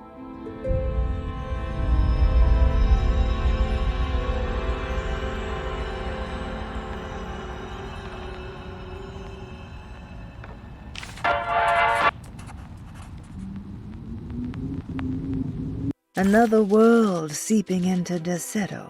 Was this a taste of that mysterious Taroella?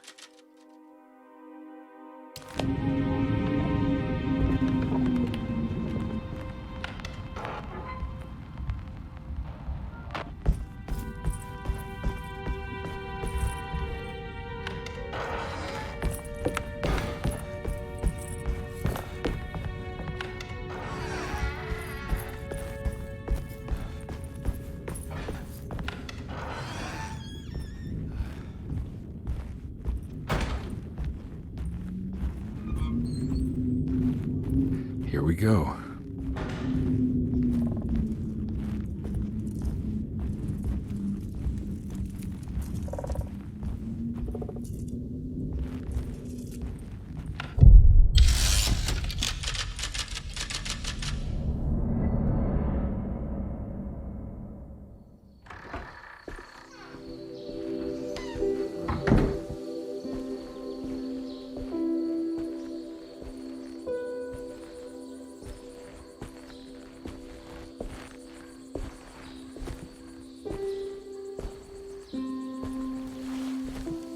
I'm glad to see you made it.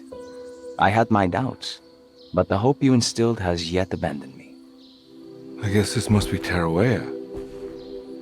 Who are you? My name is Juan Luis Jorge, and this is indeed the convent of Taroella.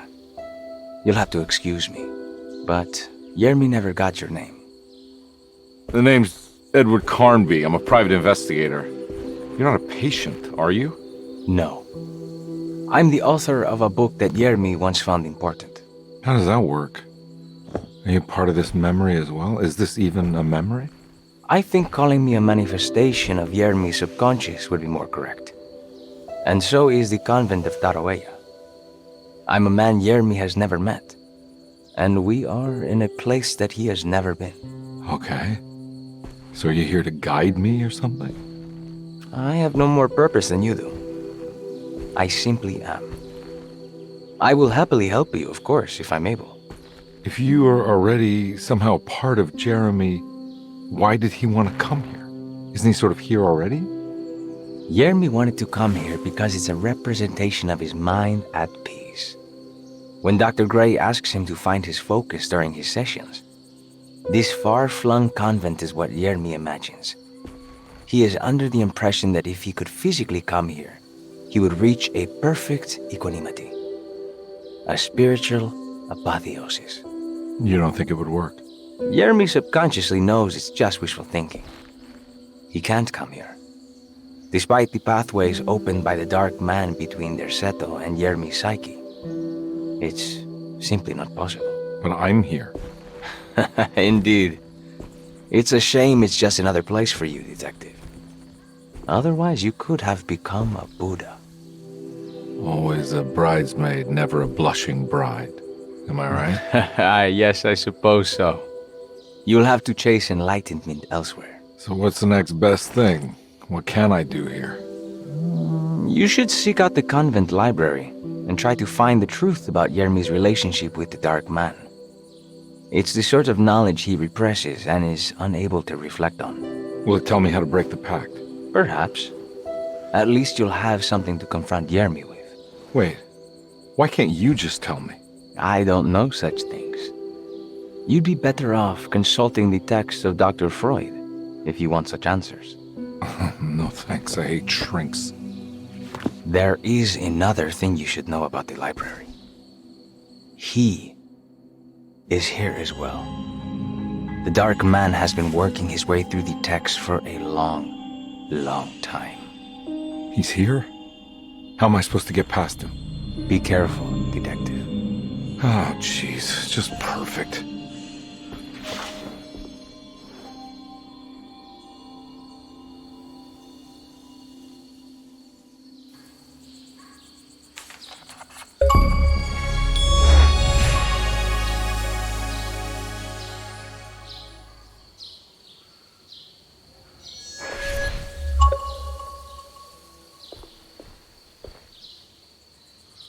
You have any advice on how to deal with the Dark Man? I suppose suppression could work. Try not to pay him any attention.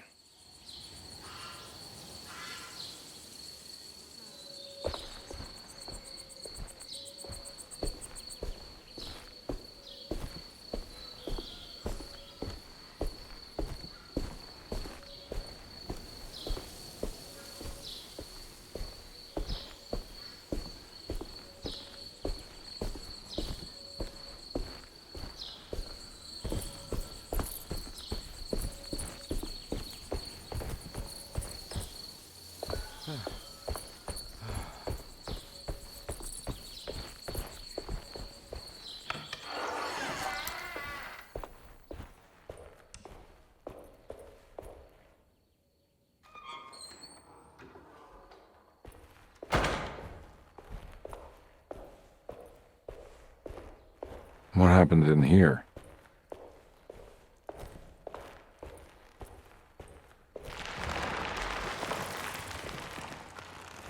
Ugh.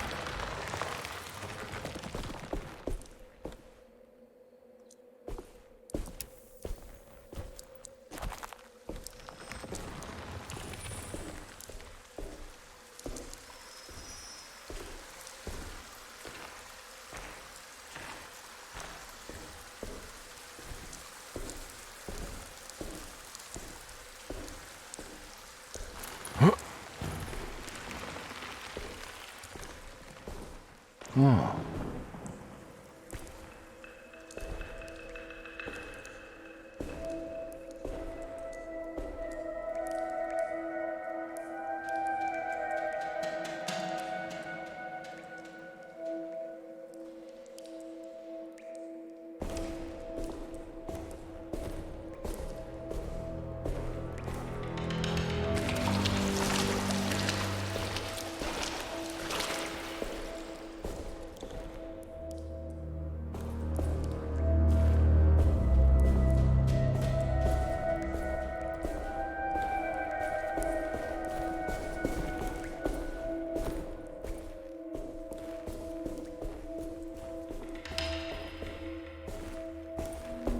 There's something missing.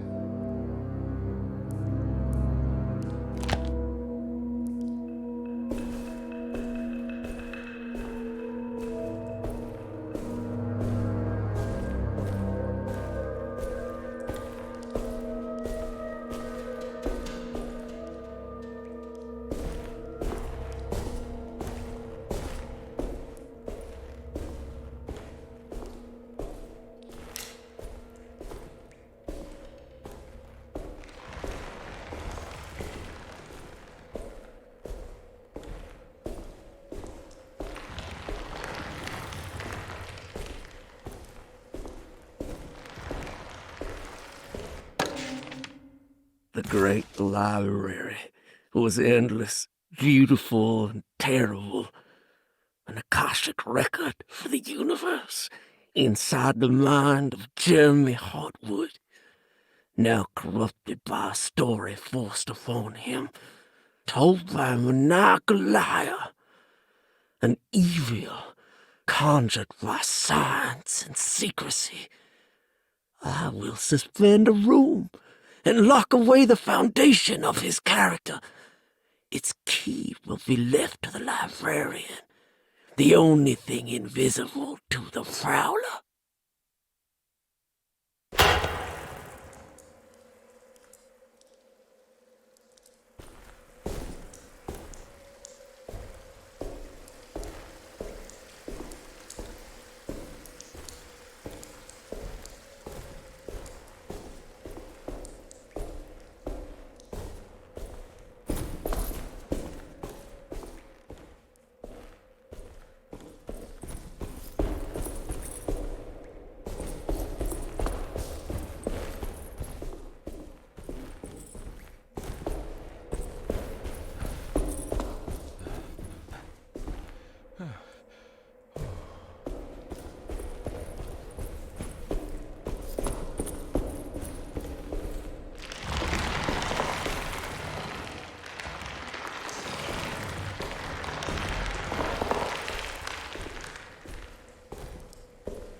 It was in the hot autumn that I went through the night with the restless crowds. He was a kind of itinerant showman who held forth in public halls and aroused widespread fear. The New Orleans address of the event is lost, but I remember distinctly the Prext Shipping Company pressing their contribution. Hey.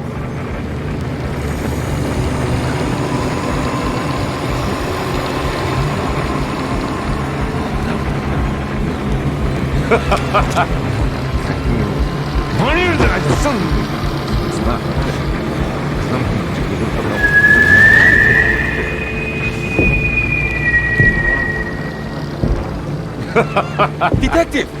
What?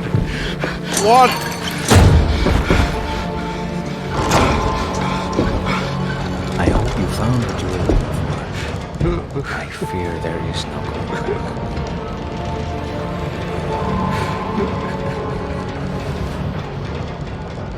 I was so close. There must be something I can work with. Come on, Carnby, think. Think! The shipping company. Prext. Right. Good luck, detective.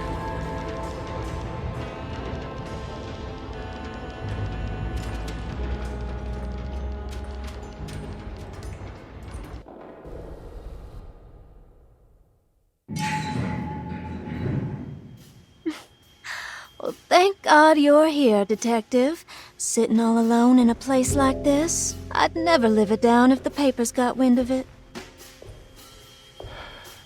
Hey.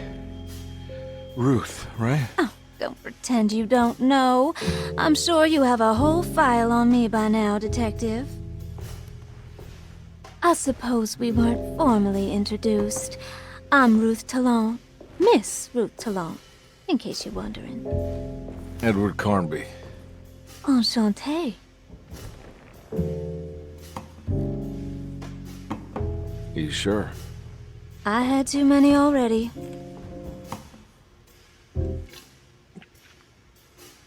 Nice. It's good. I know. I have great taste, Detective. I heard you're trying to break Jeremy's promise to the Dark Man. Yeah. Do you know anything about that kind of stuff? No, but it makes you wonder. If he made a promise, can't he simply stand by his words?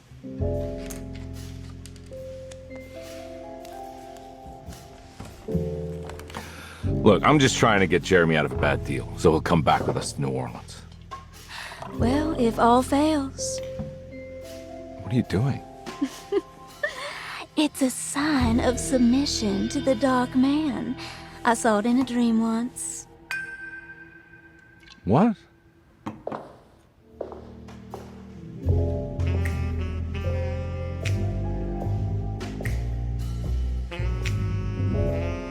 You don't know the Prext Shipping Company by any chance? I do. They made big money during the war. But their Waterfront office is just over there. How did you do that? Do what, Detective? Bonne chance. Hey, have you seen Emily Hartwood anywhere? Are you trying to make me jealous, Detective? No, I haven't seen your doll anywhere.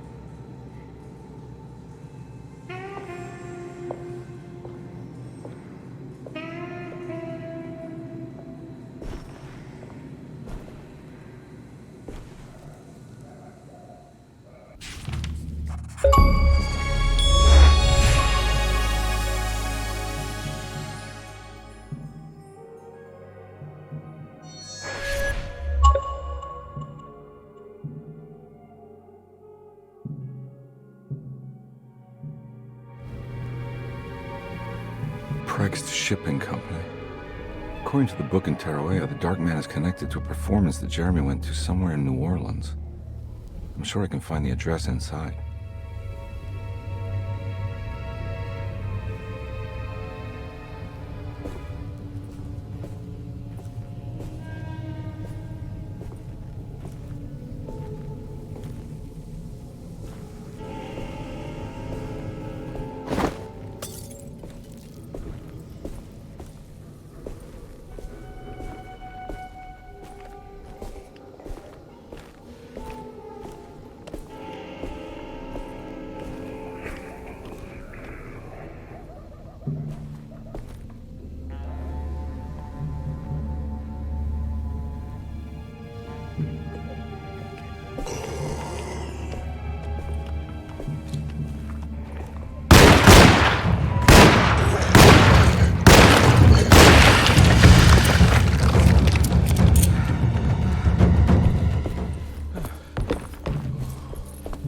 It's locked from the other side.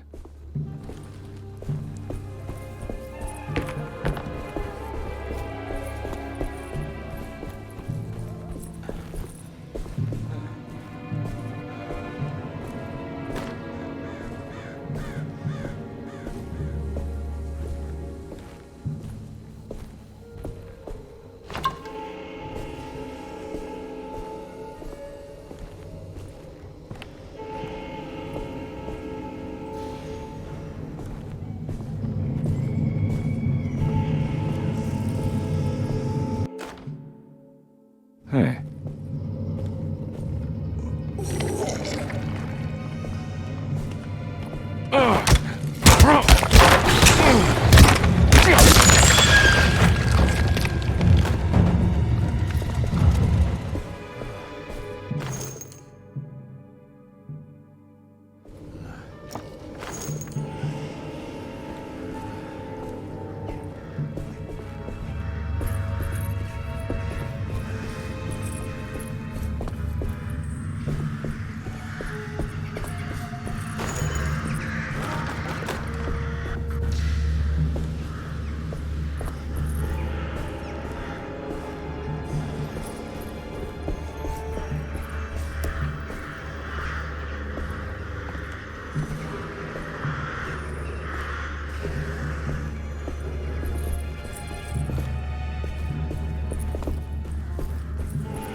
There must be another way inside.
No way I can get this out of the way with my bare hands.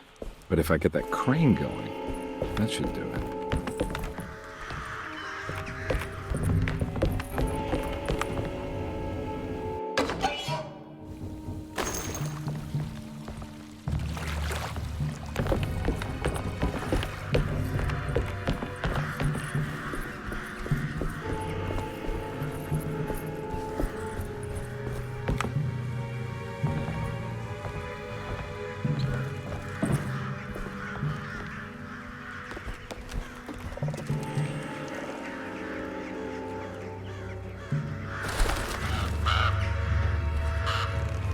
Ugh.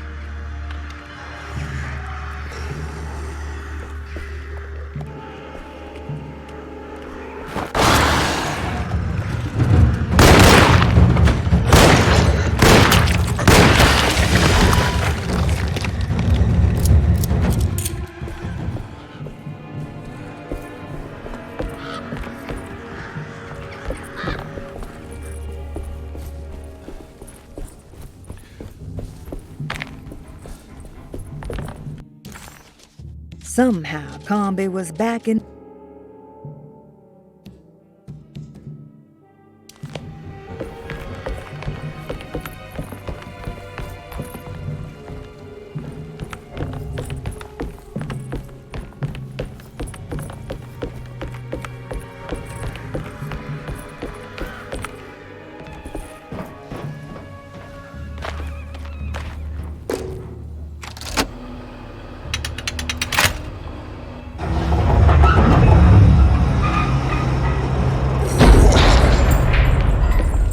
Hold on.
Made it inside the warehouse.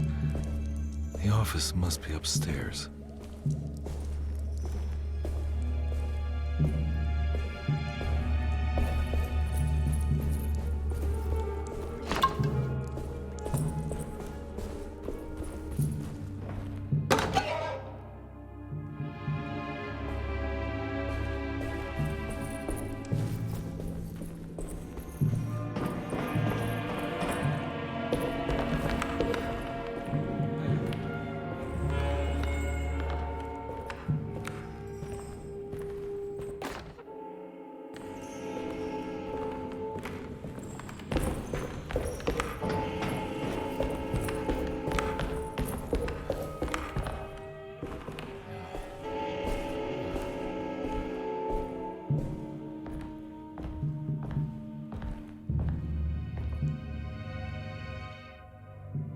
Oh, yeah. Now we're talking.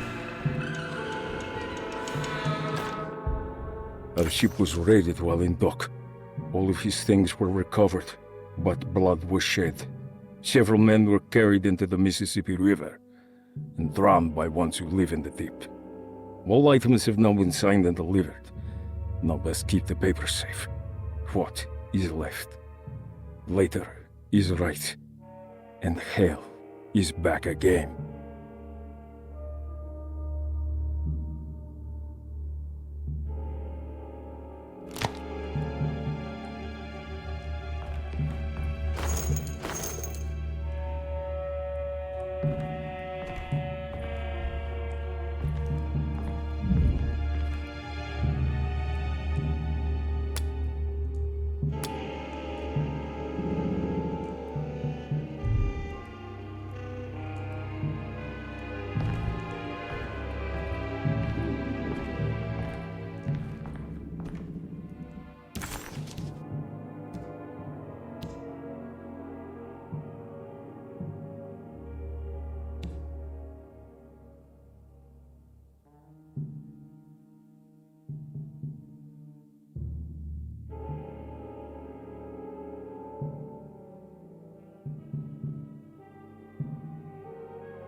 Cargo Manifesto, September 19th, 1892. Breck Shipping Company delivered 4 steamer trunks, 1 Egyptian sarcophagus, and a large wooden crate belonging to the showman called the Black Pharaoh, performing at 18th Street.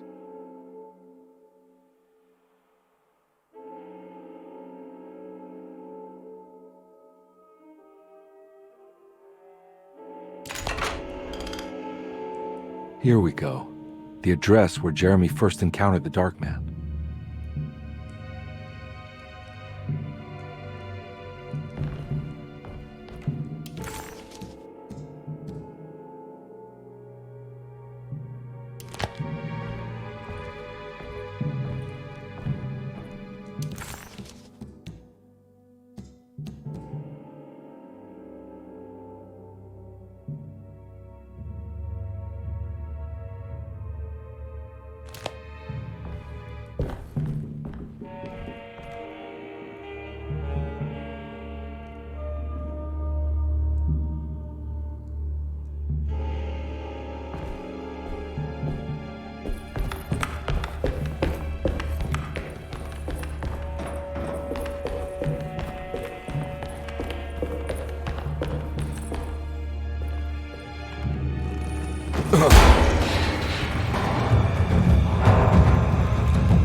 Looks like the fog cleared up.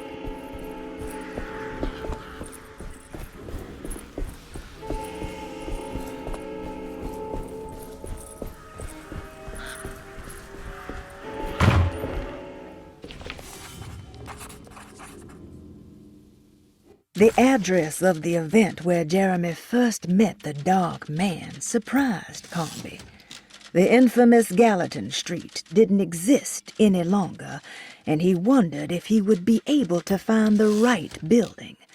Was it still standing? Did it matter? Maybe this world was not just another place, but another time as well.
You want to tell me what this is all about? Welcome, Detective, to the greatest show this side of the Mississippi. Now the hotel, the Black Pharaoh, the ancient magician who lived 1,000 lives and wore 1,000 masks. I can see why you settled on calling him the Dark Man. Saves your breath. So, you got scared by a stage magician, and now he's living inside your head. You can mock me, Detective, but you would be the crazy one to think his presence can be ignored. Look where we are!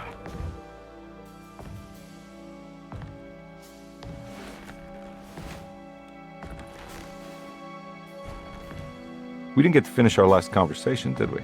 You were about to tell me how to break the contract with the Dark Man. No, we can't. If we turn her loose on the world, so many innocent would die. But there is a way to break out of the deal. There is. You offered me a way out. Steps to take. What are they? You'll never find them. They're forever entombed in his sunken desert temple. Jeremy, I'm not your enemy. Tell me where to go. How do I find the temple? No, we can't. I have to make this sacrifice. God damn it, Jeremy. I'm gonna save you. Don't worry.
The sunken desert temple.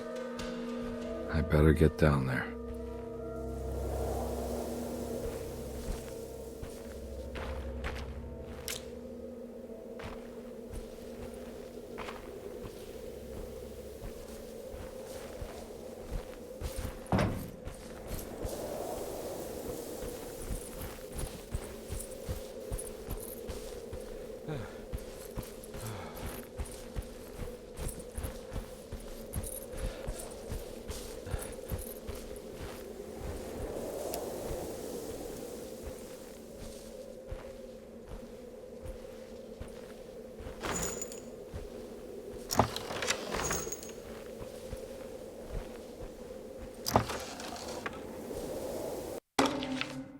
The Temple of Nephron-Ka lies under our camp. Despite all efforts, that unholy site did not collapse, but sink beneath the sand.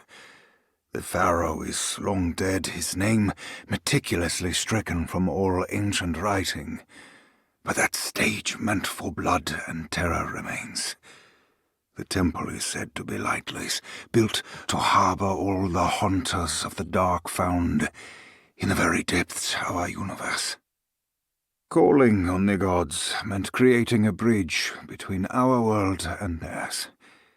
The terrible Aldebaran of Taurus, the Black Sun, was seen as the most important star in the night sky.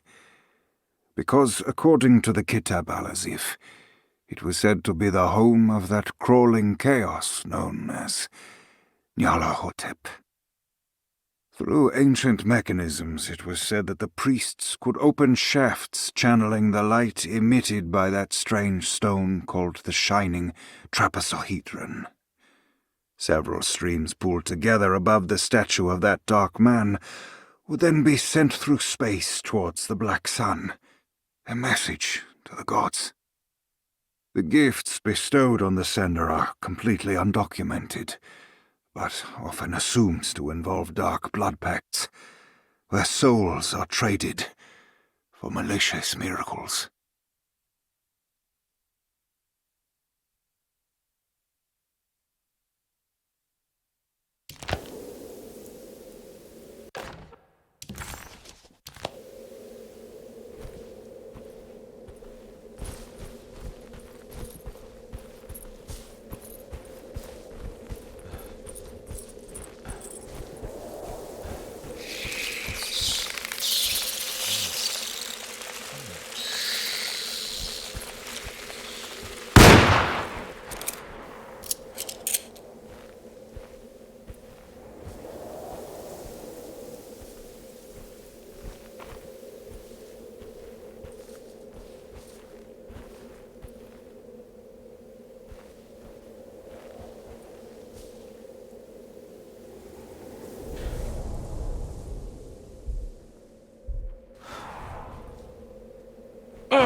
The temple.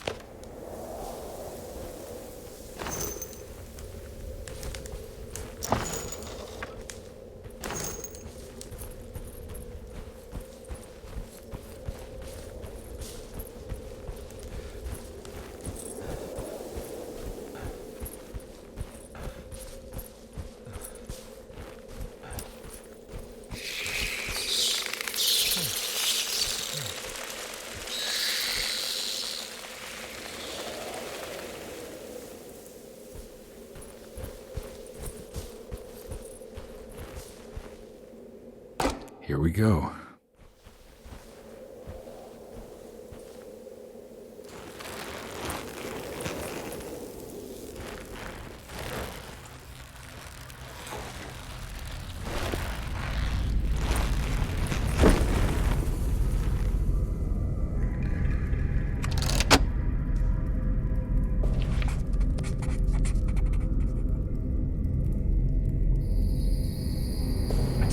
Constellation from one of Jeremy's books. The Taurus. Now one star's clearly bigger. Must be important. I got a feeling this is it. This is where the contract is hidden. But how do I get to it?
This one looks operational.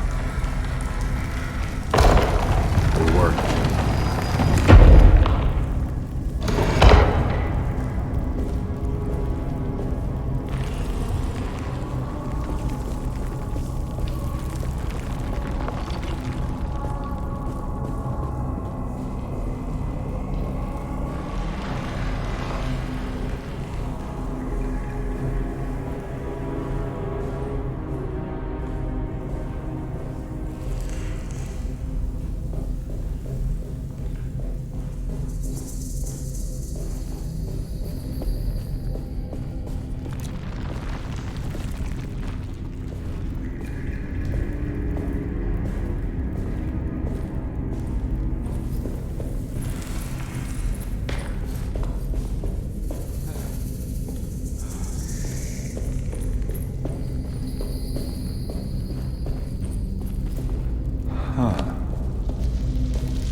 ready to collapse.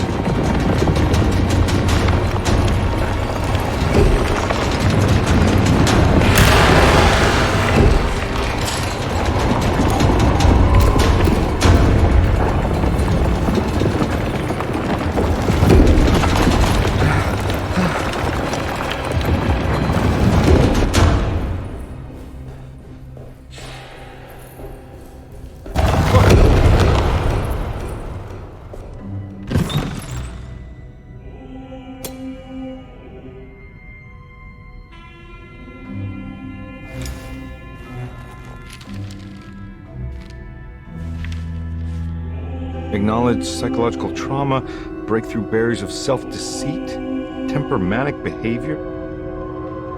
These are the Dark Man's terms. The contract. Huh?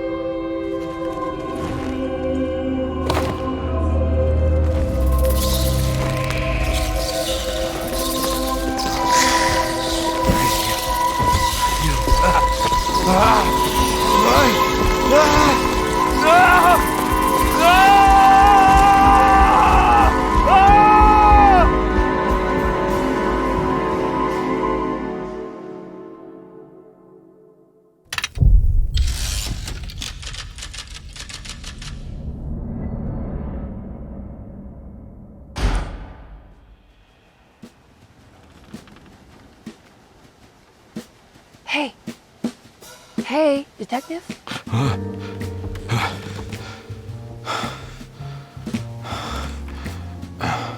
What are you doing? Oh, I found something. Great. Was it alcohol? God, no, I just got the wind knocked out of me. I think I know how to break the contract with the Dark Man. What exactly does that mean? Everything going back to normal. All right. I found some more information on Derceto and the patients. There are some seriously strange things going on here. I'm pretty sure 2 of the patients are dead and maybe even the clerk. Oh, yeah. I kind of just gave up on worrying about that. Well, just keep your eyes open, I suppose. What were you doing again? Jeremy made a pact with the Dark Man to keep all the madness locked inside Derceto. All right. I'm gonna break it. I just have to... Where is it? Where's the talisman? It's around your neck? I worry, Detective. Don't, I'm fine. I worry that you're not much help on this case. At least you're a good distraction. Trust me. You're getting your money's worth. At this rate, I'm an absolute bargain.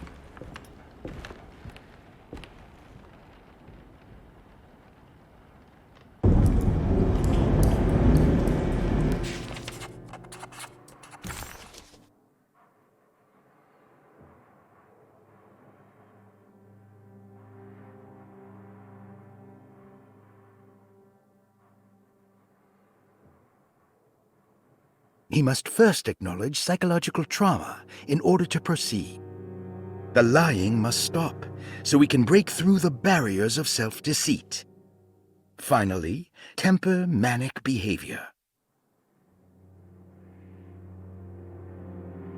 Medicine has failed me. Nothing can be done to dispel the hardwood curse. Only the sacrificial dagger may release the despair from Jacob's eye. Yet, doing so would be the doom of Derceto. Let this curse of mine be a weapon for once. I accept your demands. Oh, crawling chaos. Build your prison around this godforsaken hospital. When evil has been starved, I will stay buried forever.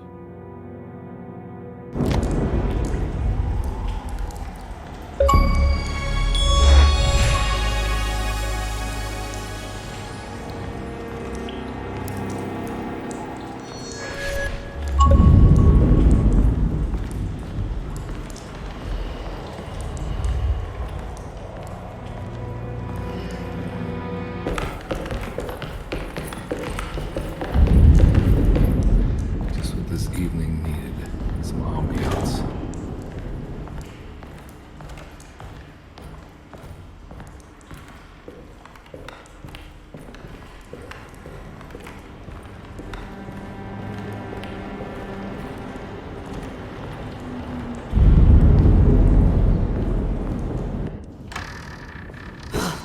Got to be around here somewhere.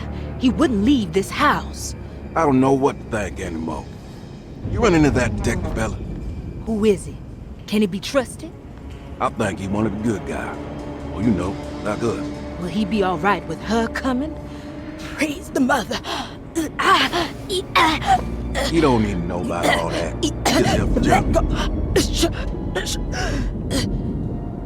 Just calm down. Ain't time yet. God, it hurts. As far as I can tell, Detective Carnby seems to be solving problems, not causing them. Just be ready in case he starts anything.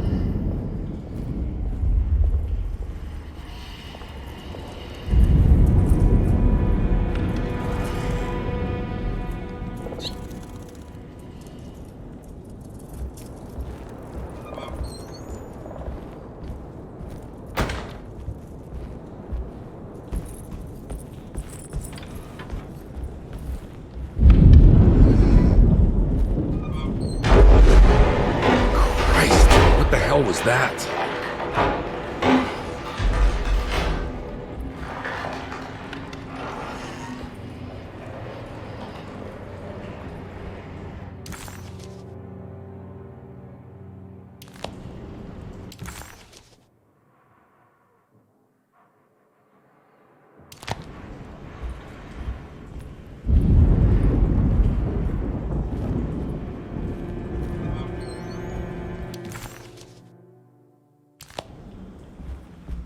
It's blocked.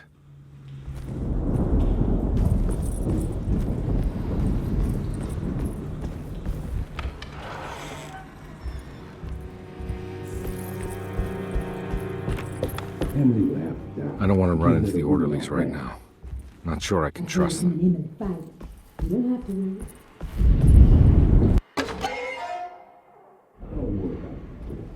I think Dr. Gray might be in there. Perfect time to snoop around his office, though.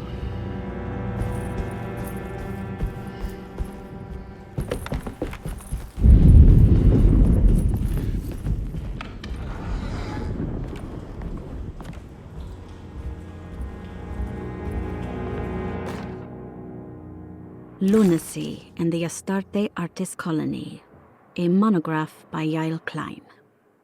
In early 1909, the old Derceto plantation outside of New Orleans was turned into an artist's colony. 3 famous European artists rented the house and the surrounding land from the owner, the Ledoux family.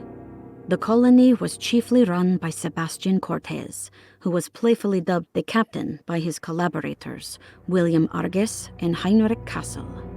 The colony existed for 6 years, until one day all 12 members disappeared without a trace. It is widely believed that their disappearance is connected to the disastrous hurricane that passed through on September 29, 1915, but nothing truly supports this claim. What is known is their frequent participation in New Orleans nightlife, their love for hosting parties, and their elaborate contributions to the Mardi Gras parades as the Pirates of Pontchartrain. Accounts of their lifestyle can be found in almost every gossip column. It can effectively be summed up as carefree and bohemian. In late June 1909, the name Astarte first appeared in the newspapers. Cortez said the name came to him as he was painting. There is never any claim to knowing about the ancient Phoenician fertility goddess with the same name before this time. His fellow colonist Heinrich Kassel did know, because he later produced sculptures that show clear references to ancient idols of the goddess. It's impossible to know for sure how this name suddenly made an appearance, but it is interesting because of Derceto's history. Even the name Derceto is the Greek name of a Syrian fertility goddess. In the case of naming the plantation, Derceto was certainly not an accident. We know that Elijah Pickford intended to build a temple for his cult, for he had distributed pamphlets 2 years prior to the purchase of the land, advertising his intentions. His followers were estimated to be almost 100 men and women, mostly sailors, Maroons, and Cajuns, when the plantation was built. To outsiders, Derceto registered as an ordinary slave plantation, which enabled Pickford and his flock to remain hidden for decades. The official story is that the cult lasted until 1862, when the Union Army came and burned down the plantation and scattered all who lived there. Following the Civil War, new people started to congregate in the ruins of Derceto to invent a new fertility goddess, the Shub-Niggurath. As much as Derceto is a particular name to have heard of, it's not entirely uncommon among the learned. Astarte is equally known and could have been subconsciously chosen by well-read artists. Shub-Niggurath is, on the other hand, very uncommon. Almost impossible that anyone in Louisiana would have heard that name. The name is referenced only in rare books like Unaussprechlichen Kulten and the Necronomicon, and is believed to be a bastardization of Arabic words meaning pertaining to the dark young. The few paragraphs printed on the goddess are so upsetting that no one in their right mind would want to build a religion resting on such qualities. The Shub Niggurath cult was hard to get rid of, but it is believed that despite the police jailing and killing several cultists over the years, the main culprit in the cult's demise is the cult itself, which seems to line up with every instance of cult activity on Derceto's grounds. When Captain J.W. Norton of the Union Army arrived, he described the people at Derceto as malnourished and maniacal. As much as the army tried to save them, they fought back with fervor, as if nothing was going to stop them from slowly destroying themselves. While the disappearance of the Astarte artist colony remains a mystery, the recurring motif seems to suggest that their fate involved lunacy and a hunger for self-sacrifice to that fertility goddess with 1,000 names.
There must be a spare key to Dr. Gray's office in here somewhere. I need the key.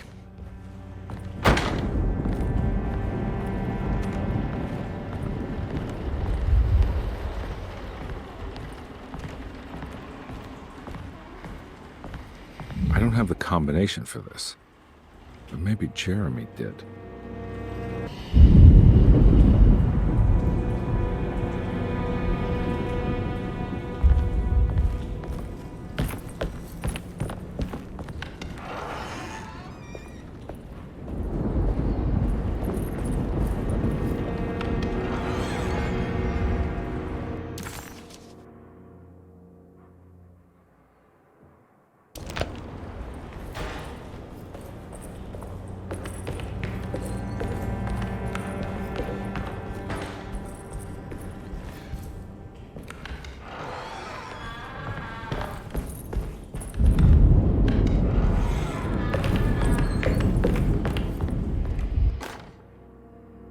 Detective Carnby, I'm terribly sorry that my niece has pulled you into...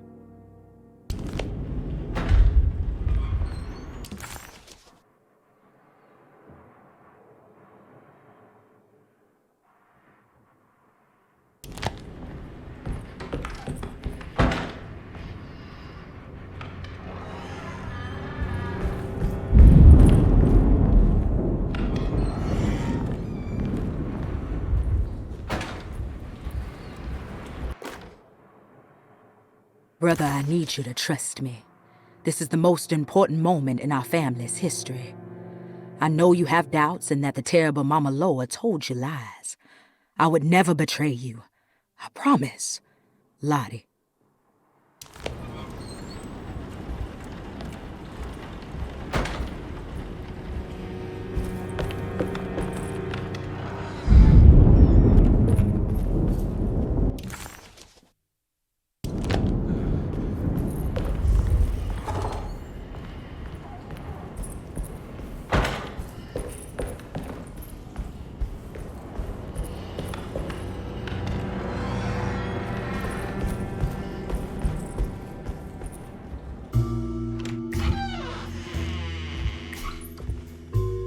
Detective Carnby. Good to see you again. Solved your case yet?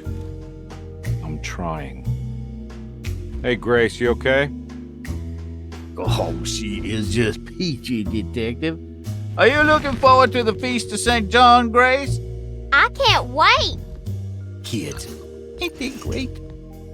What exactly are you planning for tonight? Oh, not much. We eat, we drink, we pay tribute to the wishing tree in the conservatory. The usual. Then why all the excitement? There is just something about tonight, something that's different. I think we all feel it. Besides, we got ourselves some new words for the prayer thanks to your buddy Jeremy. She'll come and turn the world inside out, and things will begin again. That sounds strangely threatening. You should come. Oh, God damn it, Grace. Stay put for once.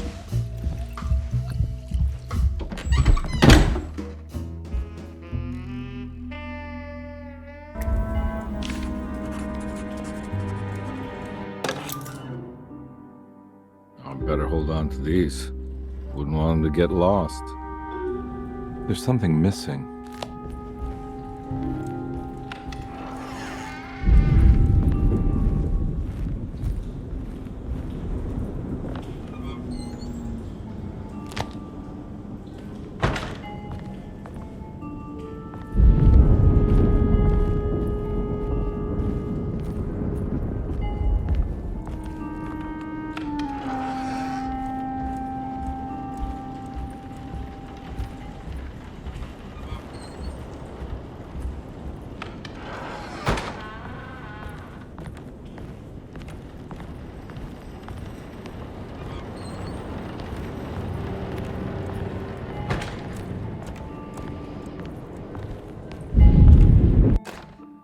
Jeremy knew that the only one who could help him now was the guest in room number 3.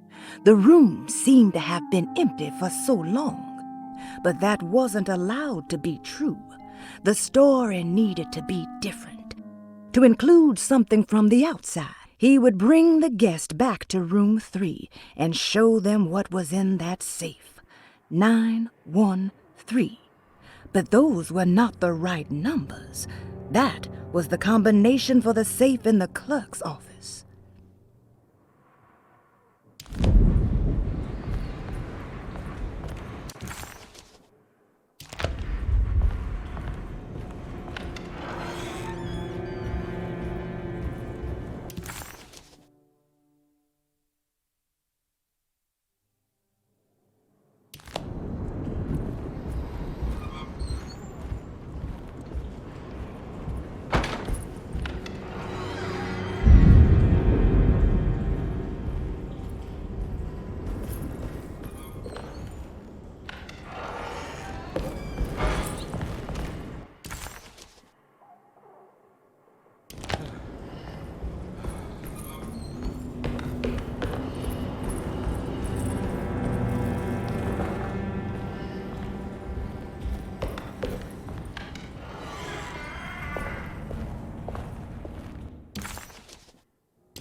run into the orderlies right now.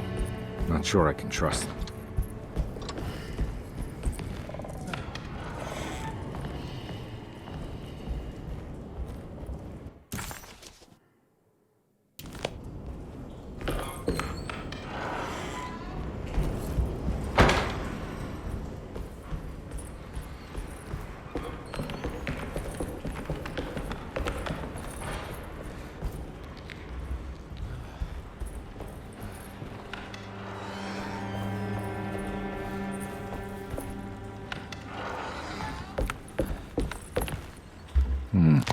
I need the key.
This is my room.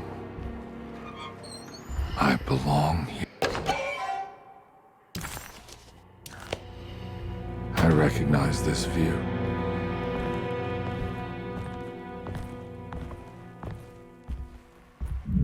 I know the combination. I carry it with me.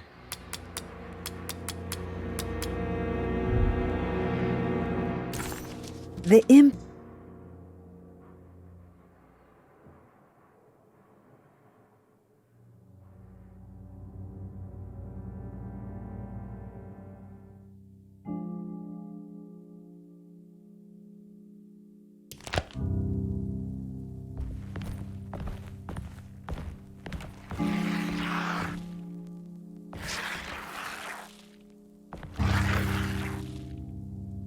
I know that number.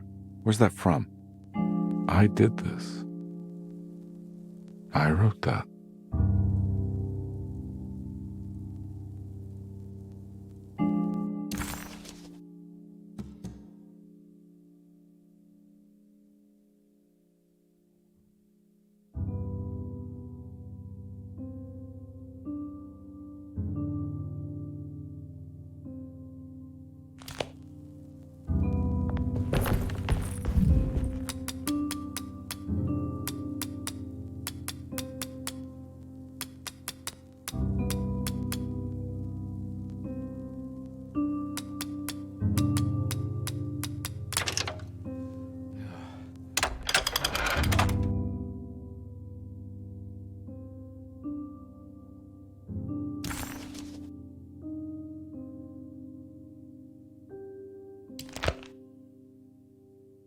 Detective, I have made many discoveries in my case.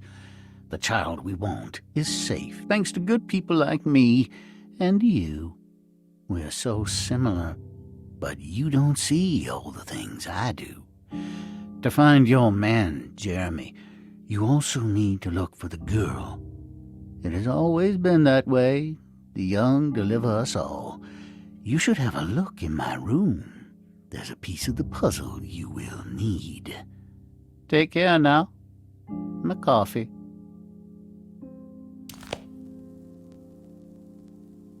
How long have I been here?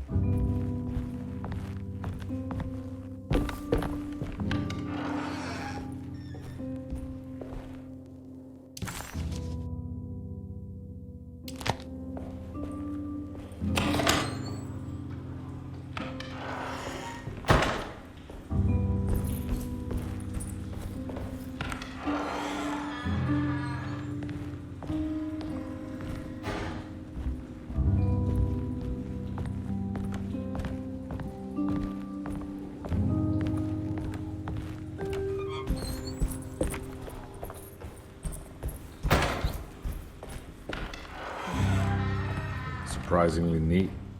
Maybe I've been selling that old barfly short.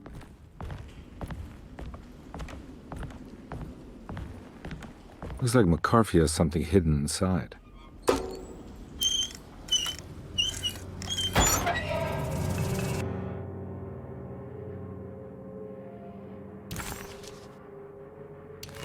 Why would McCarthy lock this up?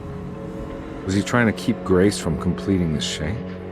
If so, couldn't she have just made another drawing?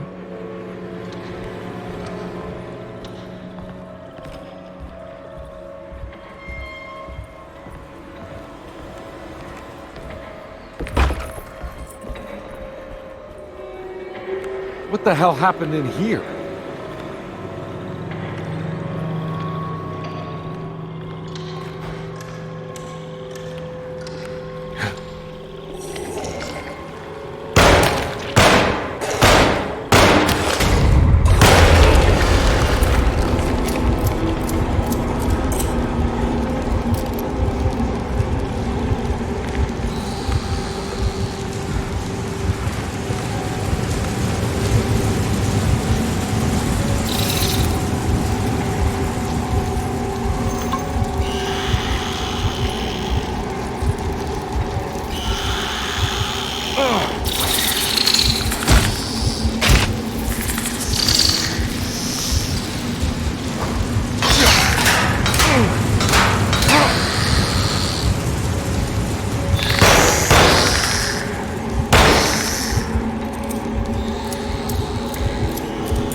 place looks familiar.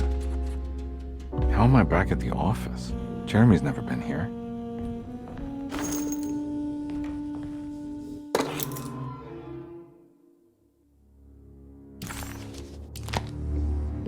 That's me, isn't it?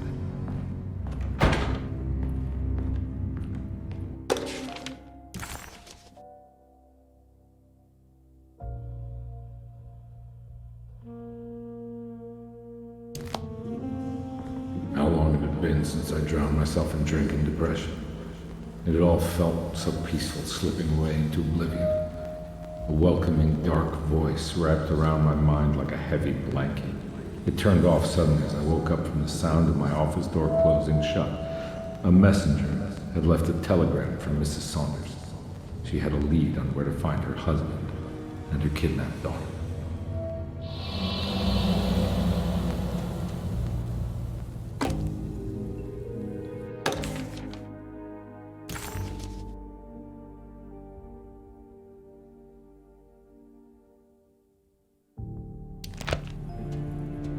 God, I used to drink so much back then. When was this exactly? What case was I working?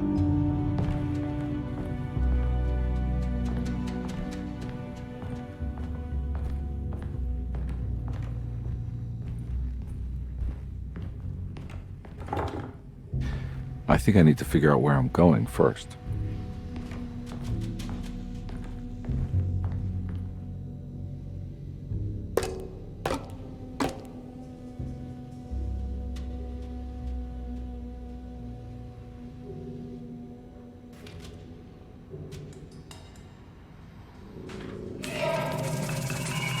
I remember this case. Some kid got taken by her father, headed out of state, but he had made a mistake by selling a painting that his wife actually cared about to a collector named Thornhill to fund his venture. That's how I tracked him down. At least I think so.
Thornhill wasn't a bad man, but he had principles keeping him from handing out information about his deals.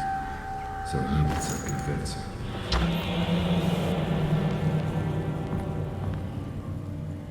Well, every case can't be squeaky clean.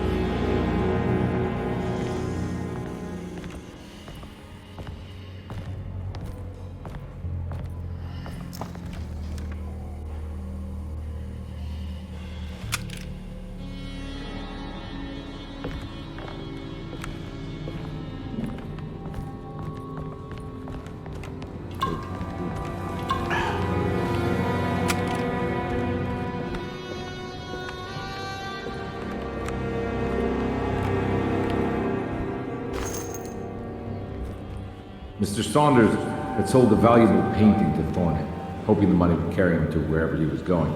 The painting, now leaning on an easel in Thornhill's bedroom, had a certain mesmerizing gloom that seemed to call out to me, telling me I was needed for something important. I felt myself falling into the painting, only being brought back by Thornhill, thrusting an address to a Hotel St. George into my hand, and asking me to get the hell out.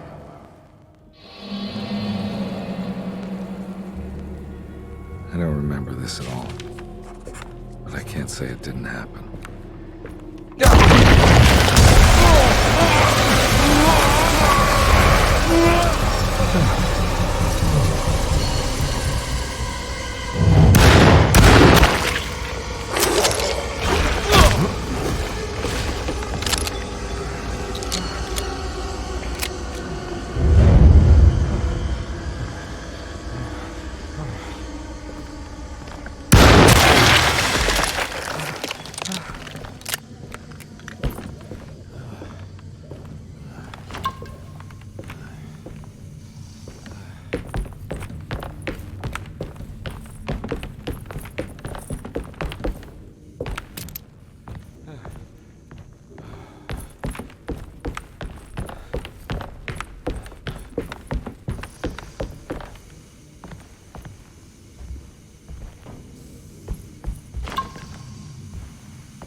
On my way to the hotel, the Morton gang caught up with me. I owed them money, a lot of it. I can't remember what for, probably some dumb gambling debt growing in size for each payment missed.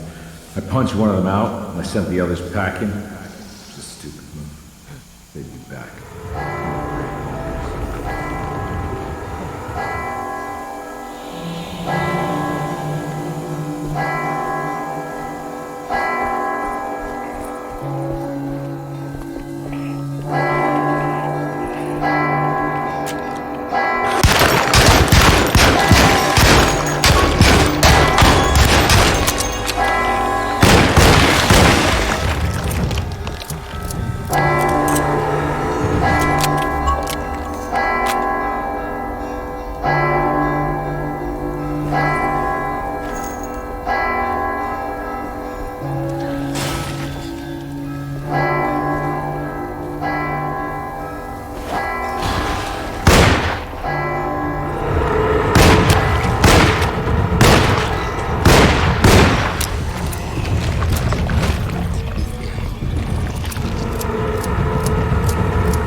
I found him.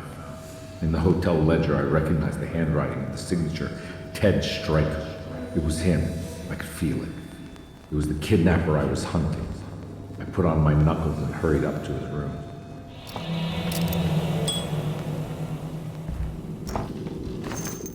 Something about that name, Ted Stryker, rings a bell. Feels vaguely familiar.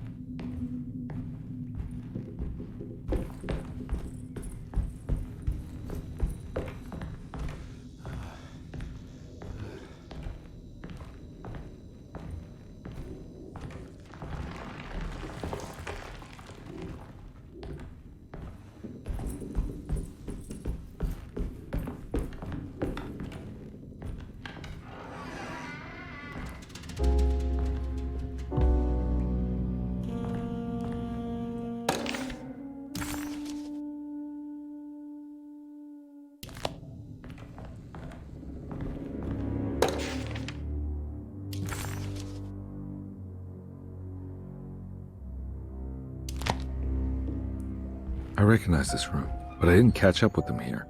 I must have followed them. But where?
That's right, he was running away, ditching his old life and marriage in New Orleans to find something better in Tallahassee.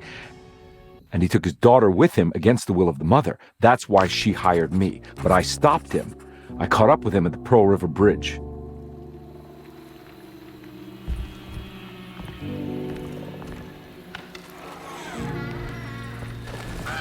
Pearl River.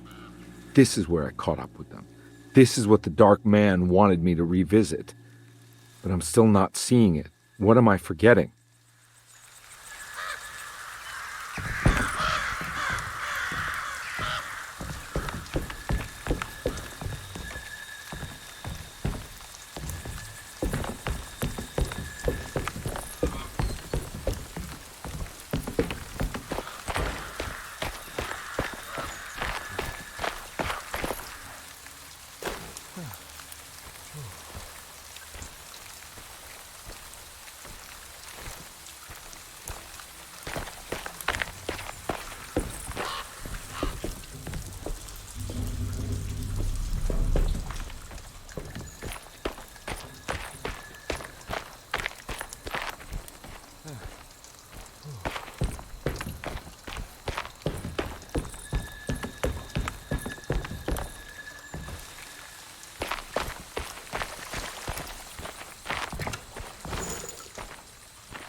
I can't believe I didn't recognize you. I looked a little different back then, I suppose.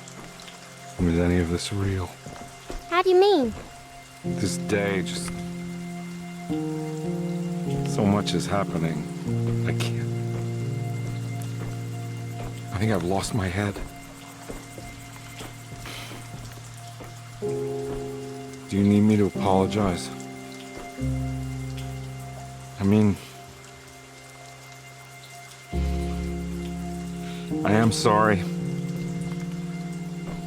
I don't think I need to begin to explain. You're just a kid, Grace. I'm really sorry. I didn't mean for it to happen.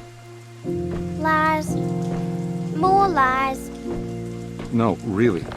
I thought I was being a good guy by handing you over to your mother. I didn't know. I couldn't have known that she wouldn't care about you. I don't know how this works. What is this for? Some form of admission of guilt. Maybe acceptance. It's what the Dark Man wants. I guess we just watch my father die again then. You think he's alive? I know he is. He's down there, scared that he won't be able to get out. That he will drown with his daughter again. What are you saying? We gotta save him! We? Do it yourself. I'm down there with him, remember?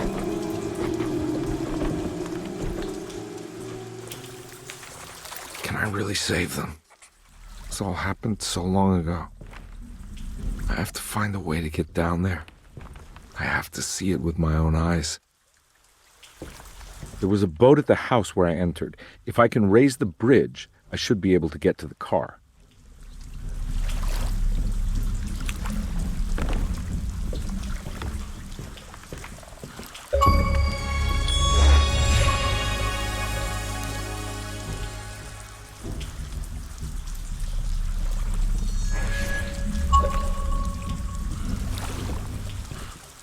There must be a way to save you both, right? Why else would I be here? Maybe the Dark Man just likes it when you suffer.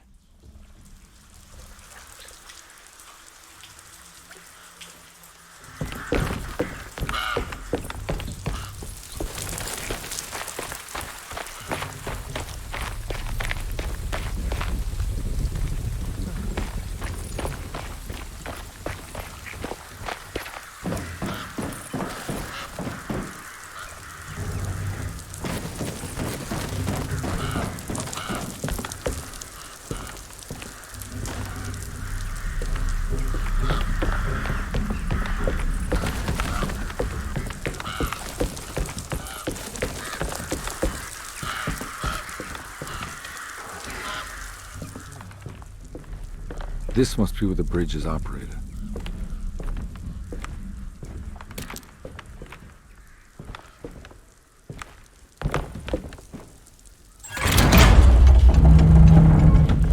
Nothing's happening. It's like something's holding it back.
There we go.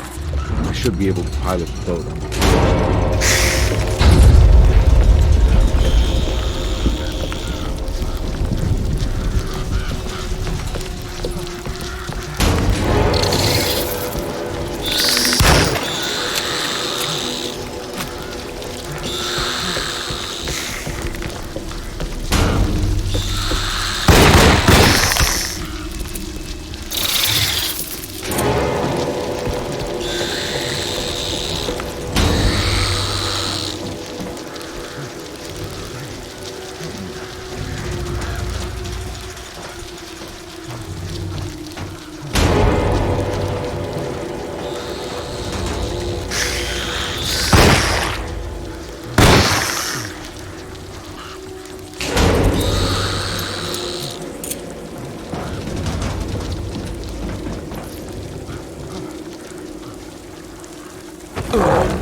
God, Carnby.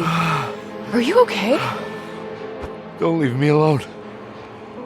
What the hell have you been doing? What's going on here? Look at this mess! I'm sorry, Mrs. Thompson. Don't make me kick you out of this house. Now get out!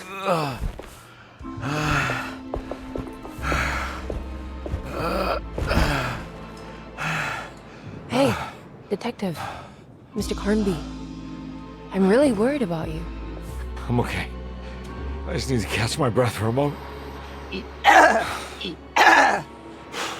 This place? There are some very disturbed figures around here. And I don't think it's just the patients. I've been reading some things about how Derceto has a deranging effect on people. I think it might explain things. What? Just take it easy, okay? I'm gonna go find a way into Dr. Gray's apartment. I want to know what he's hiding. Emily, don't worry. I think I'm close. I'm gonna set everything right. Just be careful.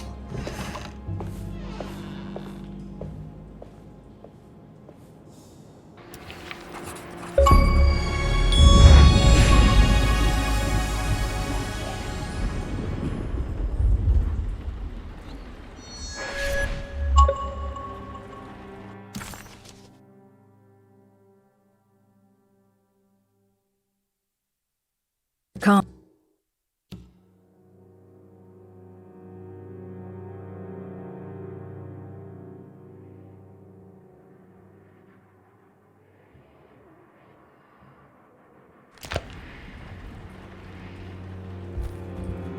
There's something missing.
I don't have the combination for this. Or maybe Jeremy did. It worked.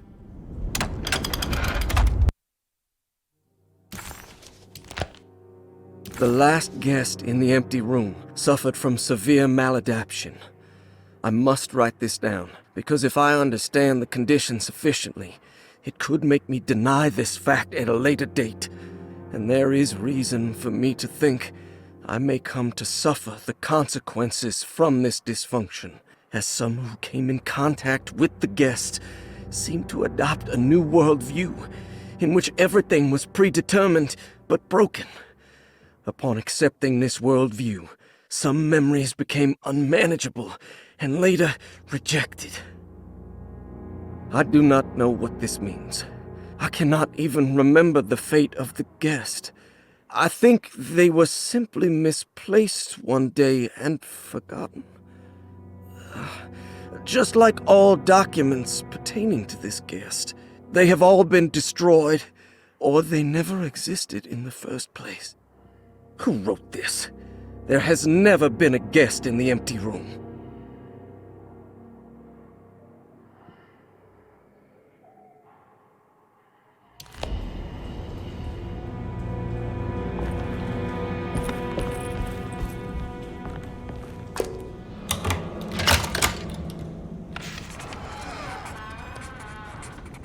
Dr. Gray's office, all to myself. Let's see if we can figure this guy out.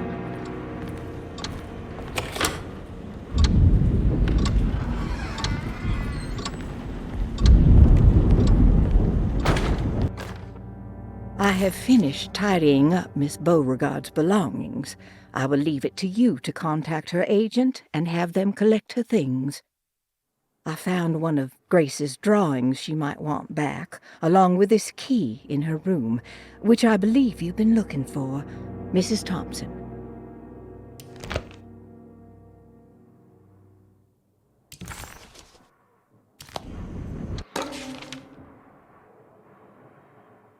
This is where McCarthy has hidden my favorite young. It's very important.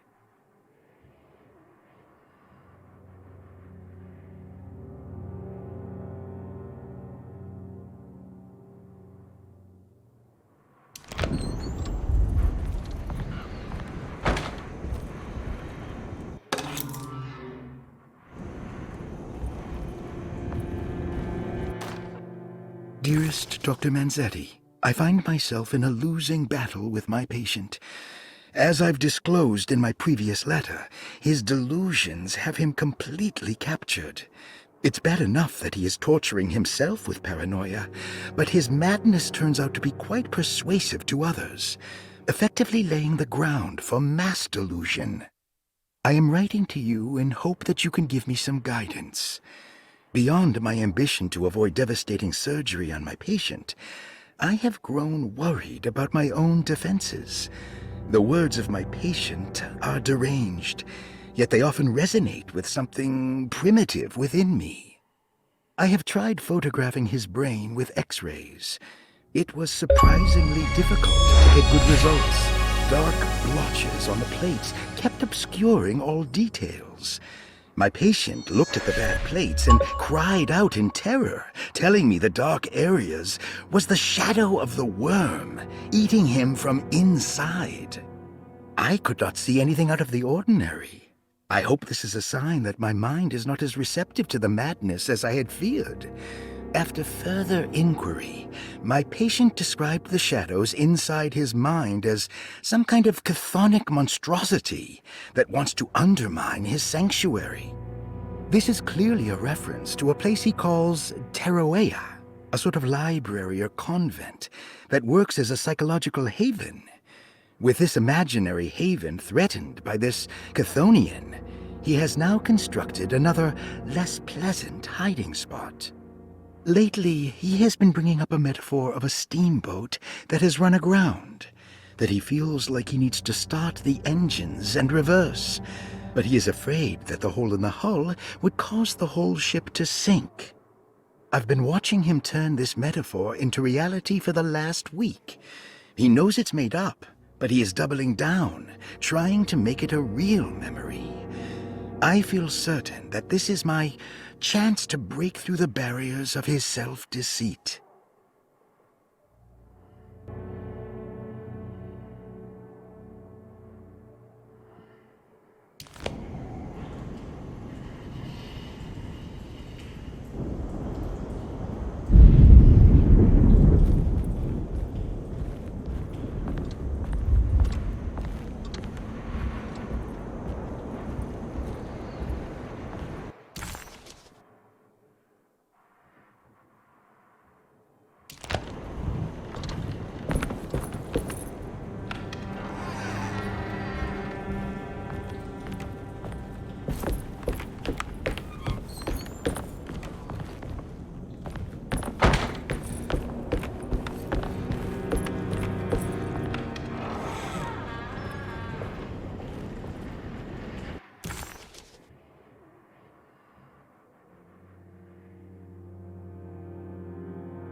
Ah!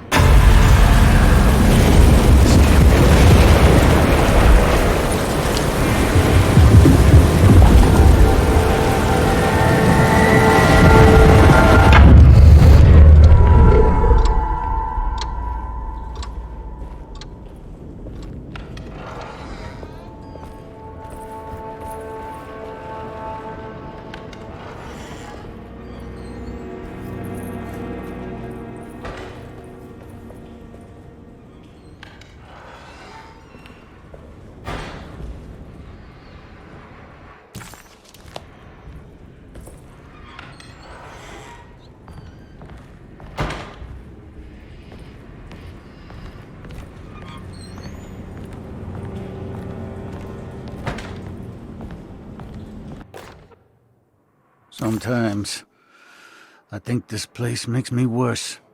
That Derceto might be my grave. A coffin made of ostentatious architecture. A Taj Mahal for the drunken depressed. There's something about Derceto. Something about Dr. Gray. Like we all pretend that we're here to get better, when in fact we are here to be forgotten.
We must have faith that Jeremy's pact with the Dark Man is a bluff.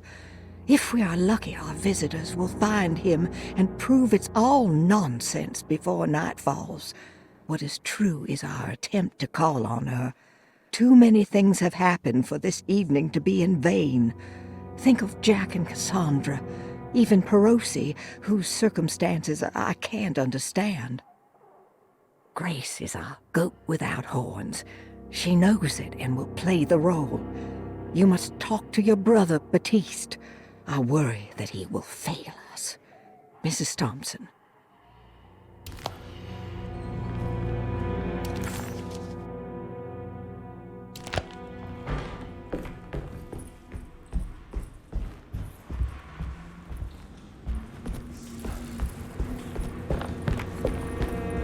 I don't want to run into the orderlies right now.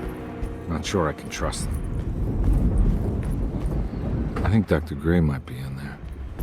Perfect time to snoop around his office, then.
I can't leave. I got a job to do.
I need the key.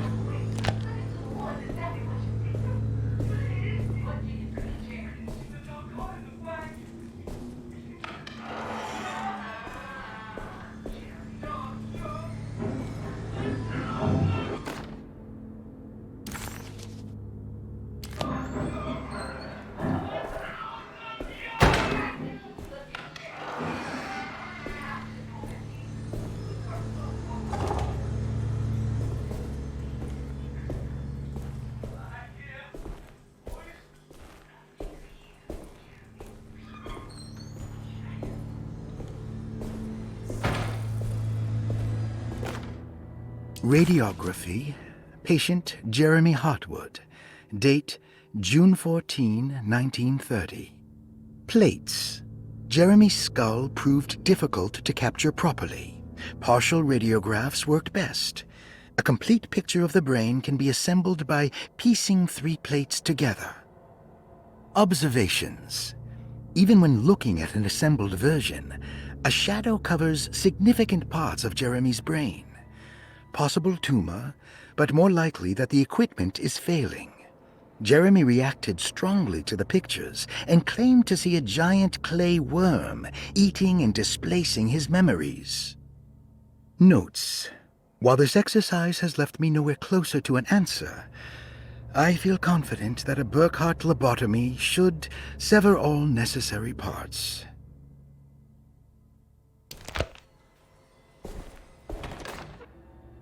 Hypothetical psychosurgery based on the ideas by Burkhart and the St. Petersburg research could end up saving Jeremy's mind.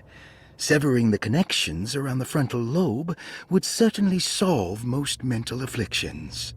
The procedure would be brutal in performance, as well as in efficiency.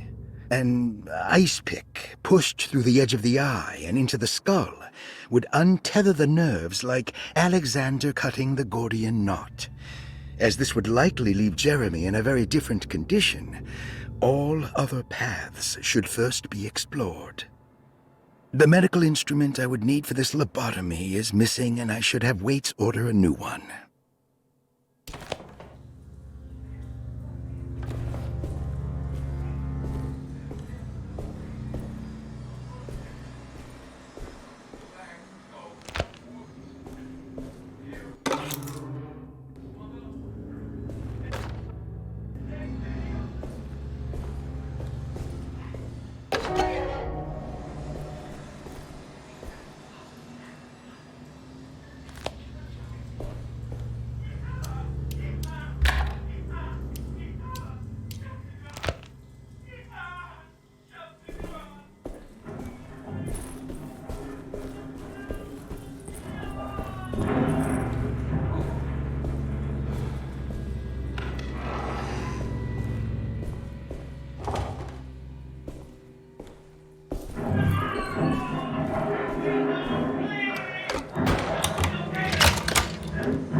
Don't mind if I do.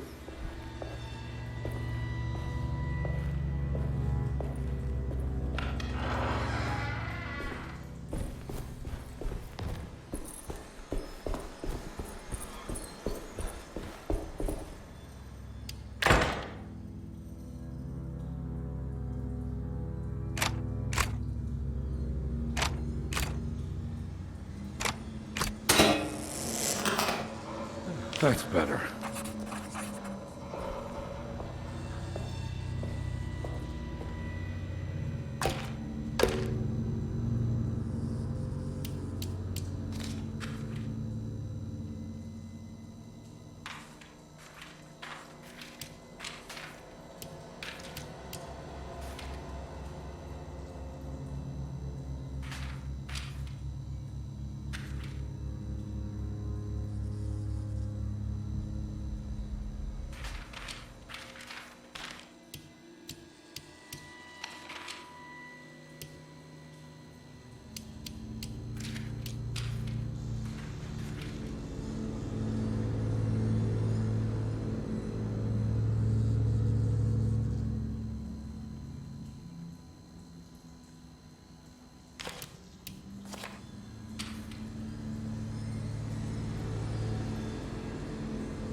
Dr. Gray had been putting Jeremy through some thorough medical investigation.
supposed to do?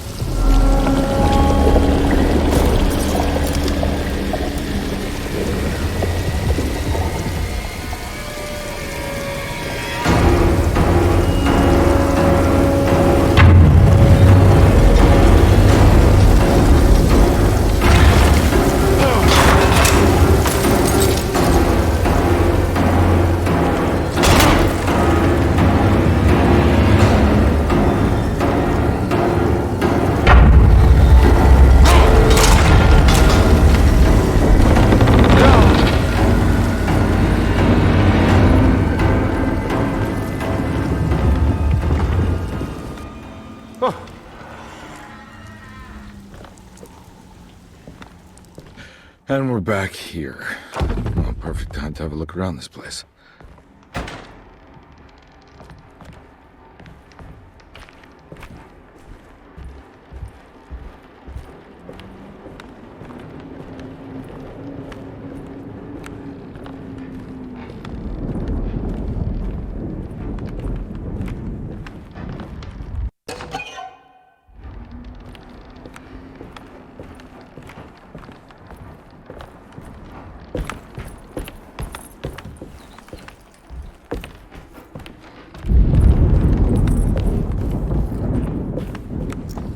What is that?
This is where Jeremy's hiding, right? Hello? Is anyone there? Jeremy? I need help! Wait! Can you hear me? I'm stuck in the mud and the bayou is taking Jeremy, me.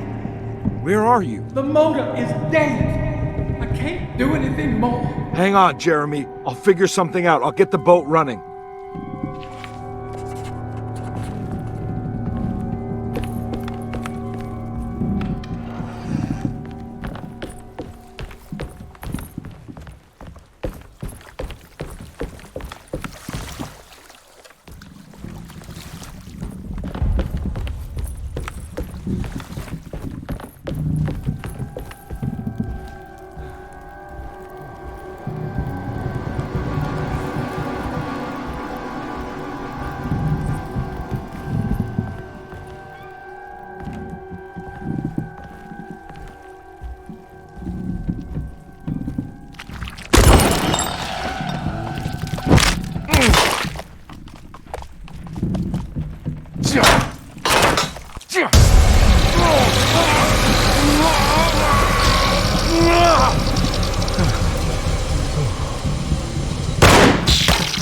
I'm all out of bullets.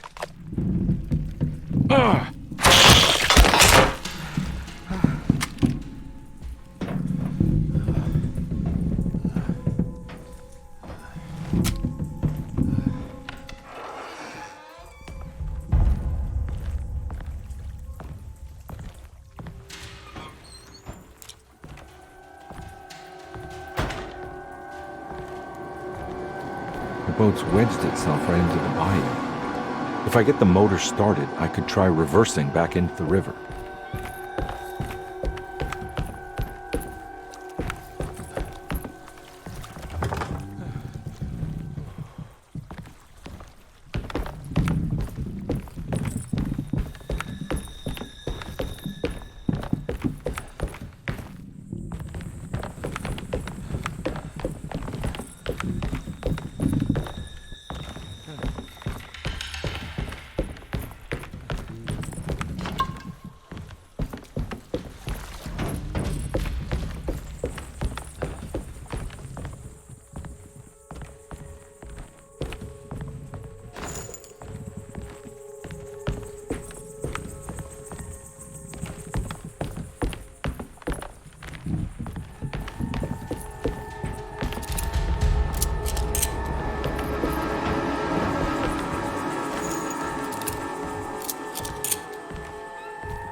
The winch is powered by electricity.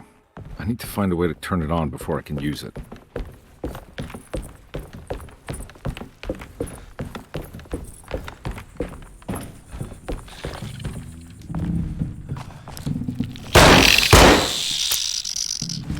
I'm all out of bullets. Oh.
Looks pretty weak. I just need something to break it.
This definitely needs fuel.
Jeremy.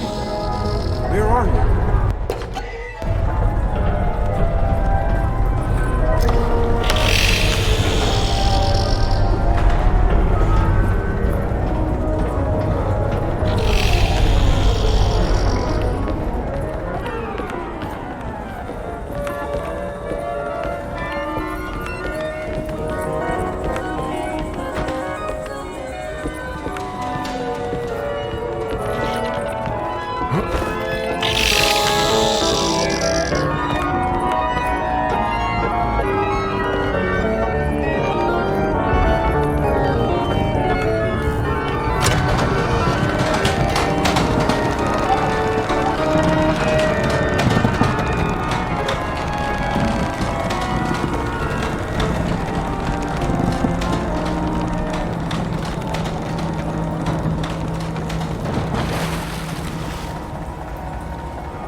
Whoa!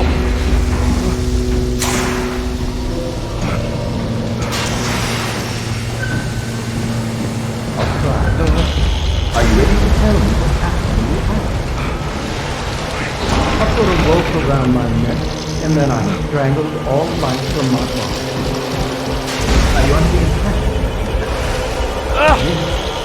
No. I was supposed to die. What does that mean? That you were supposed to die. I'm the catalyst. I had to die to make the story happen.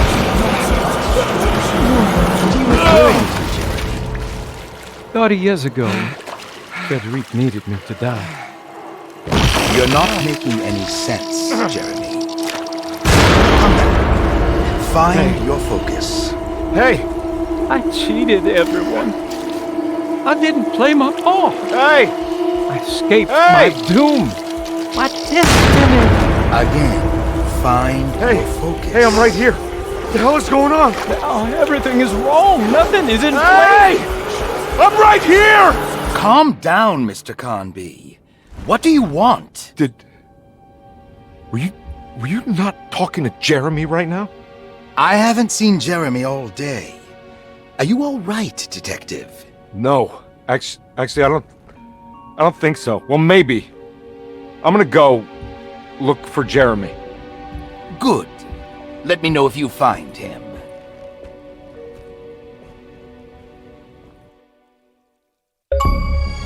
That was Jeremy's self-deceit, a steamboat stuck in the mud? I'm not going to pretend I understand any of that. What a bunch of psychoanalytic nonsense.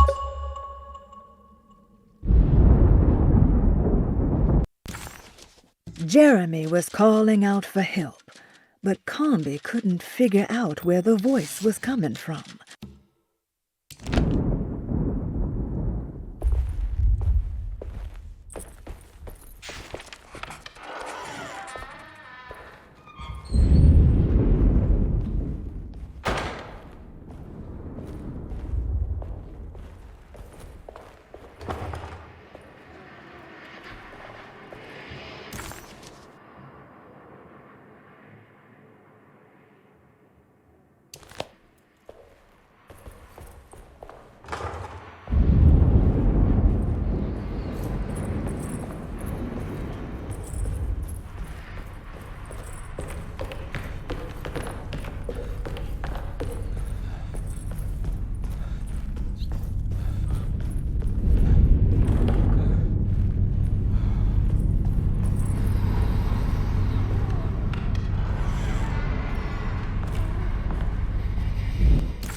Detective, am I glad to see you. Lock the door, will you?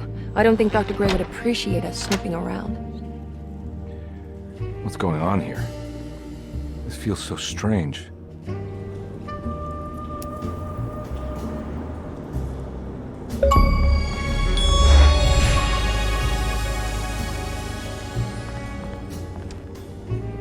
Have you found anything? What? Yeah, I've seen some things. Okay. Let me know if there is anything you want to talk about.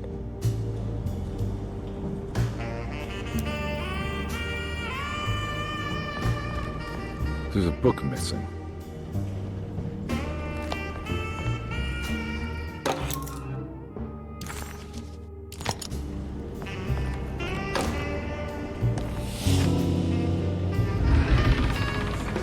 What did you do? I was just rearranging the books. Well, come on, let's check it out.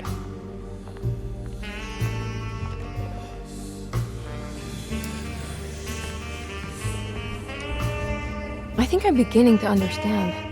Dr. Gray is dealing with some kind of mass delusion.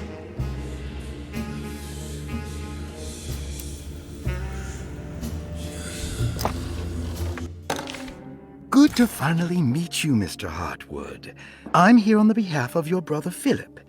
You were expecting me, weren't you? Yes. You're from Derceto, no? That's right.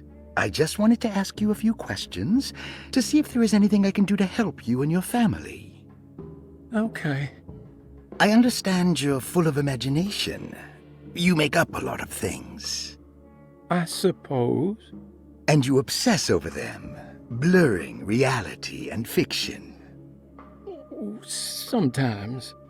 Do you want to tell me about the Dark Man? No, I don't. That's all right. Perhaps there is something else you can tell me. Something you know to be made up, but you hold dear. Juan? John? Who's John? No, Juan Luis Jorge. Oh, wait there a moment. Here, take a look. Is he... Oh, he is the author.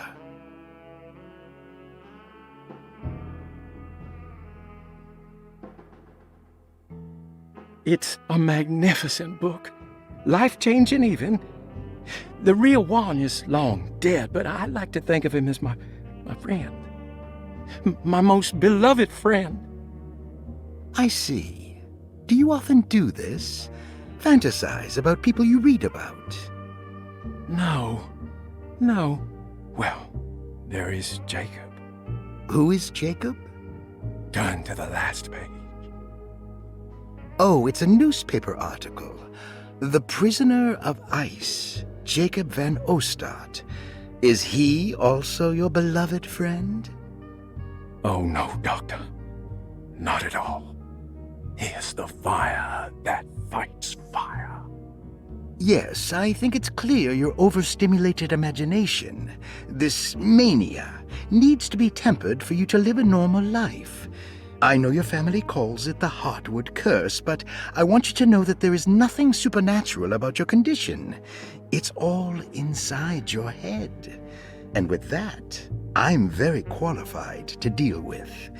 In time, you will be cured. In time. Yes, in time we will exorcise all your demons, all the dark men. Yeah! Please, Mr. Hartwood, calm yourself. What happened? Oh, don't you worry your little head about it, Miss Hartwood. Your uncle and I just had our first breakthrough.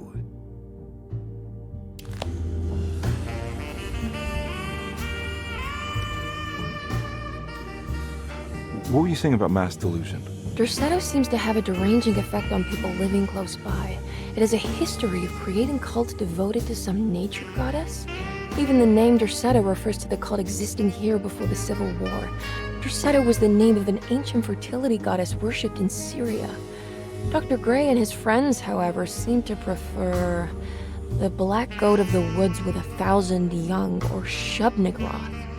And that name can only have come from my uncle's twisted mind.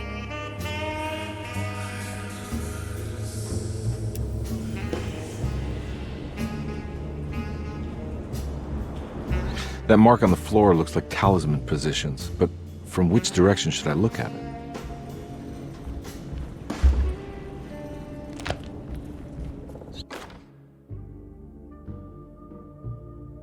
The Snake Dagger, a monograph by Yael Klein.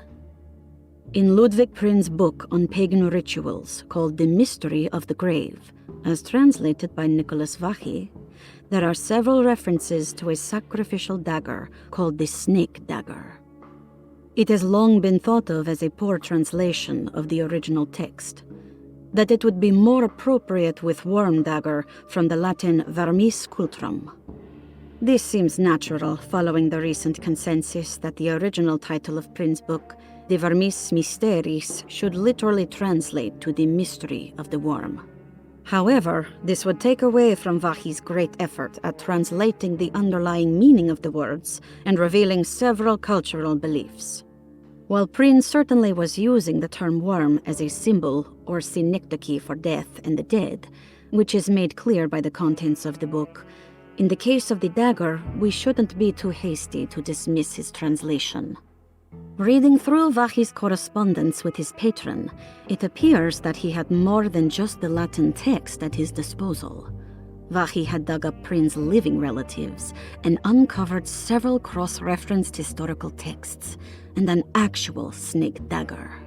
The dagger was dated to the early Middle Kingdom of Egypt and had such a clear shape of a wave that Vachy considered calling it the sinusoidal blade. Knowing the full story, it seems prudent that he chose to translate it as snake and not worm. There are several reasons why this choice of word helps us understand the pagans that Prin's book attempts to describe.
The symbolic value of the shape becomes more apparent when reading about the use for the dagger.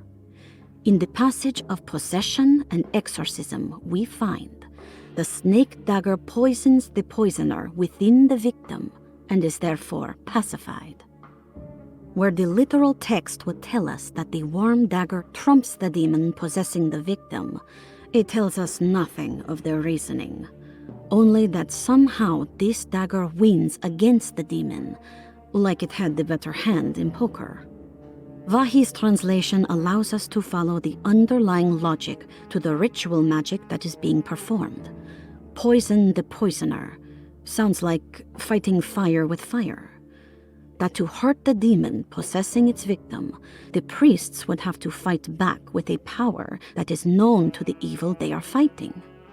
The snake dagger is therefore not only a good way to describe its form, but it also helps us understand how it could be thought of as a useful tool for exorcism. Finally, it also helps us understand their relationship to lunacy, that it was thought of as something poisoning the mind rather than controlling it. What is also interesting to note is that the possessed are always considered poisoned in their head and not their heart. The snake dagger always went to the eye of the possessed, leaving them partially blind, if they had the good luck to survive.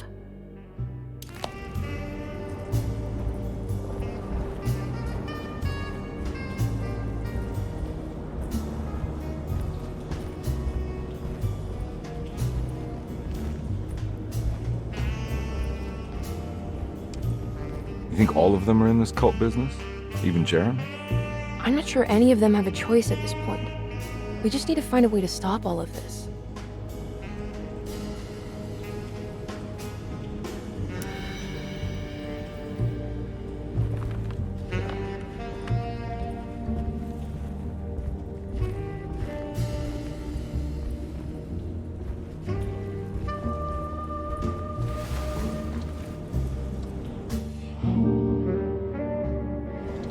Huh. Has that been there this whole time?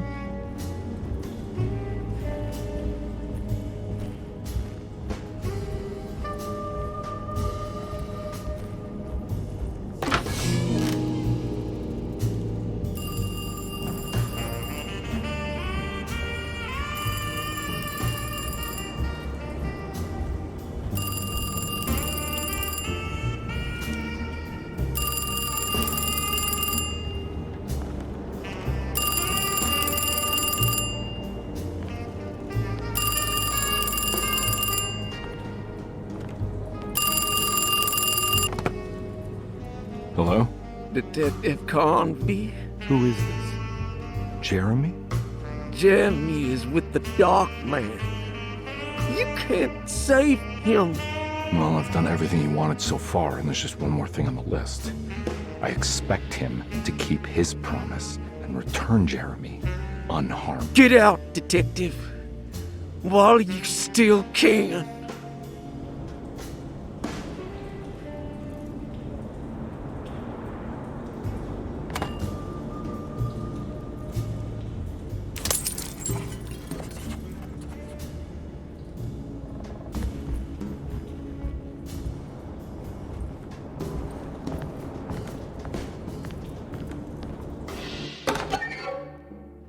Okay.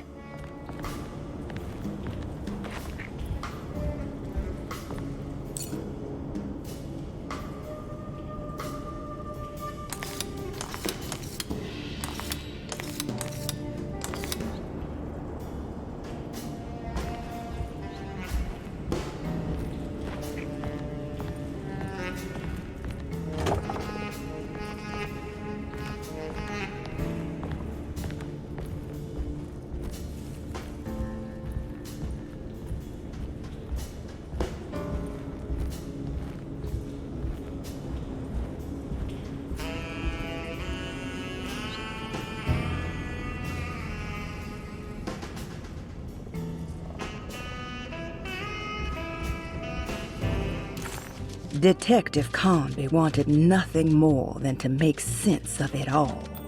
But clearly, that was not in the cards right now.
You okay? You look a little frazzled. Just stupid telephone. I know. I tried calling the police earlier. The telephone is completely dead. It's not... Yeah, no, the telephone isn't working.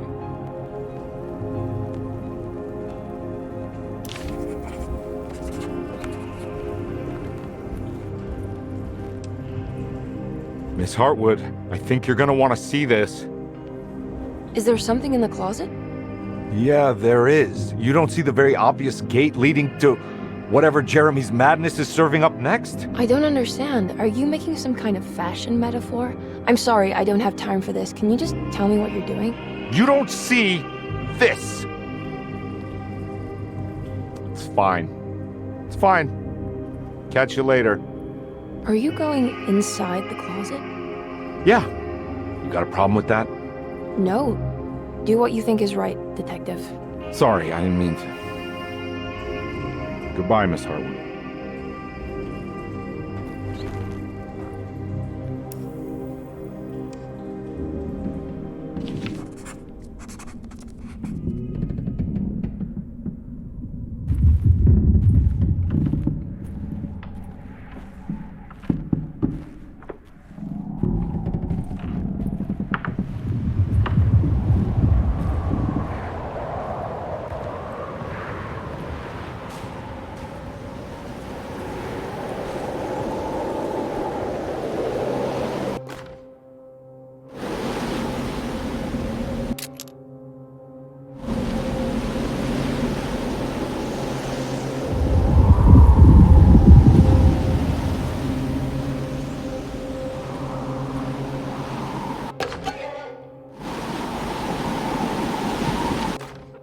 We found the ancient stellarium perched on a cliff facing the Arctic Ocean after a day of sailing due north of the Eskimo encampment. Jacob van Oostad was our most keen member of the expedition. He had been chasing down the source of a peculiar type of crystallized metal present in several sacred items among the natives on the northeast coast of Greenland. The site was a remarkable find for any explorer, and we were all enraptured in our search for enlightenment and meaning. The surviving architecture seemed almost unearthly in origin and astonishingly sophisticated. The metal Jacob was searching for was abundant, almost ubiquitous. We were so taken by our find that we were surprised by the sun falling below the horizon. As we quickly picked up our gear, ready to head back to our camp, Jacob van Oostad declared that he wanted to stay. He was adamant. We begged him to reconsider. The night would be getting colder by the hour, and we feared for all our safety. Jacob refused, threatening us with violence if we wouldn't leave him alone. As the snowfall turned heavier, we left him there on his own. The next day, the weather became worse, and we had to spend hours enforcing our shelter as our tents became increasingly useless. The group had written off Jacob, thinking he must be dead. I had an urge to make one final attempt to save him, so I headed out as darkness fell with a handful of flares and headed toward the coast and up the climb, towards the stellarium. That's when I saw him, transfixed by a burning sky, that celestial lantern. Jacob keeled over and let out a painful shriek that struck me with such fear and pity. He was crying in agony, for the cold weather had ravaged his flesh. I called out to him, and he turned to face me. His vacant stare held me in place like a needle through a butterfly, and he said, "You must leave now, Ashton. Go, and never come back." And so I left.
Hey, you! What are you doing here? What is this place? Turn back, detective. You're not wanted here. Whoa, take it easy. I'm not your enemy. Oh, you're wrong, detective. You're wrong.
stars align, Jeremy, or maybe that is what you need to temper that mania of yours.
I'm all out of bullets.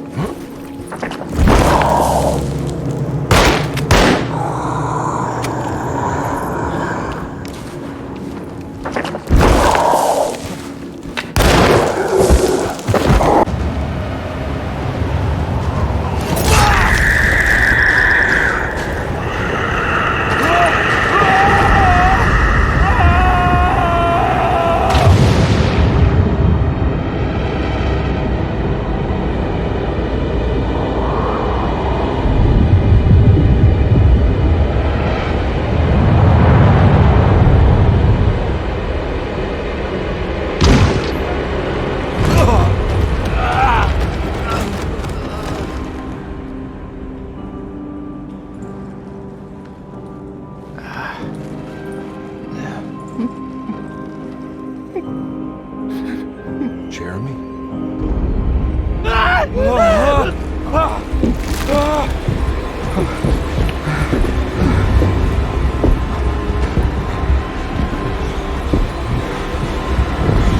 Get rid everything? Aren't you happy? Stupid charlatan. What more do you want from me? You want me to lose my mind? Oh, my lord! Doctor! Baptiste! Quick!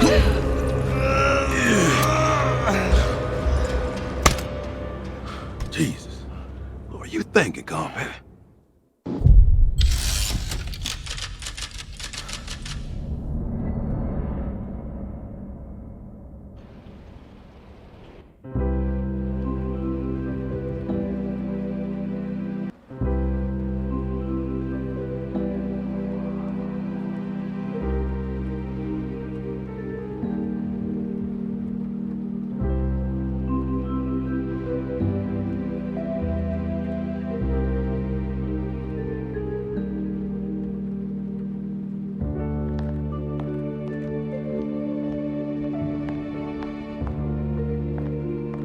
You awake?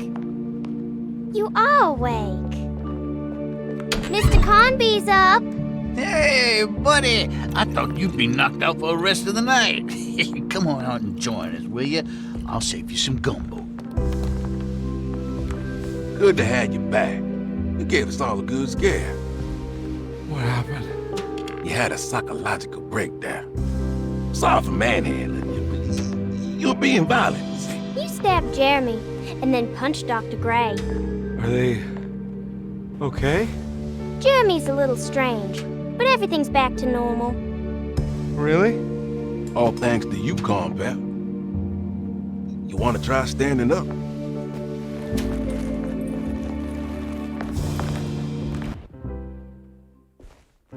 Well, if it isn't the hero of the day. How are you feeling, Detective? Never better. How about you two? Hey, Jeremy, I didn't do too much damage, did I? Things are fine. Very quiet. What's up with him? Painkillers? No. You see, despite you having the finesse of a one-eyed butcher, you managed to lobotomize dear Jeremy. I did what? It's actually quite impressive. It's not like I hadn't considered it myself. I just wish Jeremy could have been helped without reducing his personality to that of an oyster. But he's gonna live. Of course. As long as someone keeps feeding him, he'll outlive the best of us.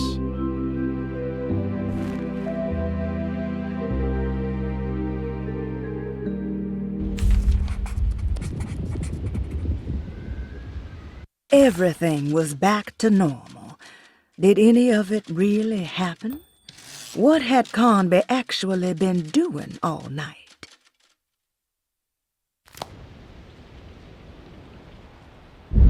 Does Emily know about Jeremy's condition? Yes. She seems to be handling it quite well under the circumstances.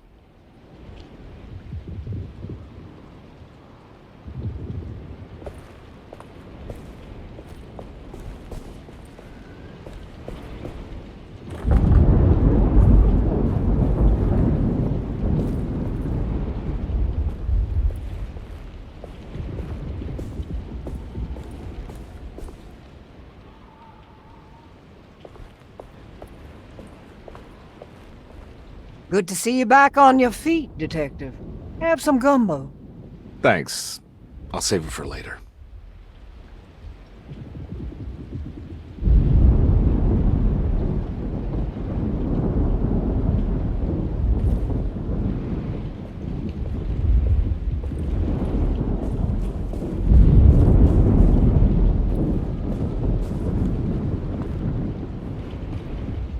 Hey, Ruth. Glad to see you made it back to Derceto. You too, Detective. Make sure to stay for the festivities. It's no Mardi Gras, but it ain't bad.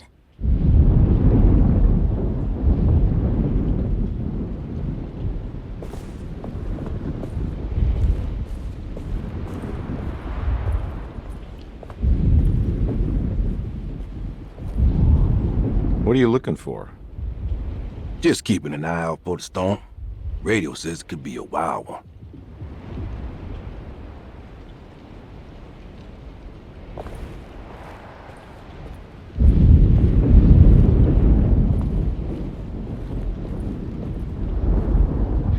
tell me what the hell's about to happen here. Every year we have a little turn the page ceremony by the tree. It's symbolical. It's like life has its cycles of grief and happiness. You know? Just like a tree facing the seasons. Things change, but remain the same.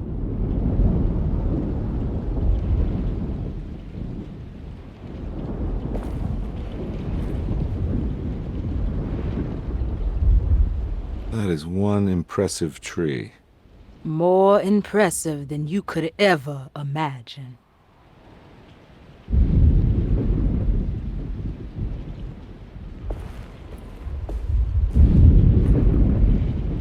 Hey, kid. What are you up to? Preparing for the ceremony. I don't want to disappoint Mother.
Everyone knows what to do?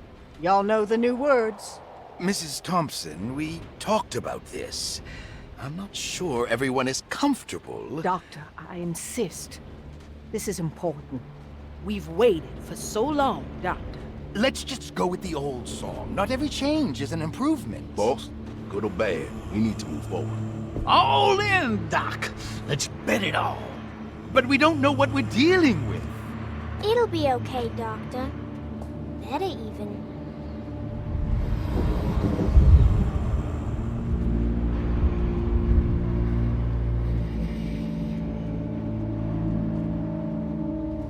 Hell, there are praises in abundance to the black goat of the woods.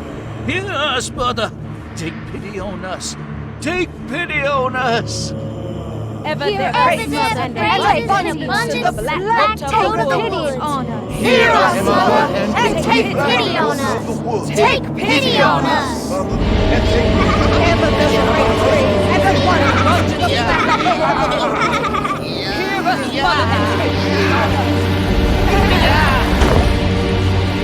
and take pity on us. Stop! Are you crazy? He's the habit crossfit.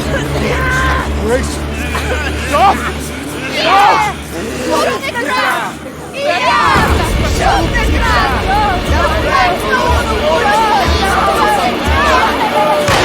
Stop in the ground!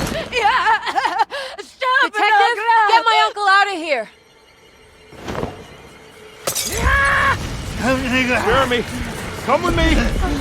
Get over here!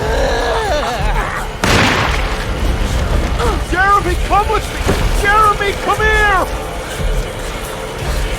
No! There has to be a sacrifice! Jeremy! No!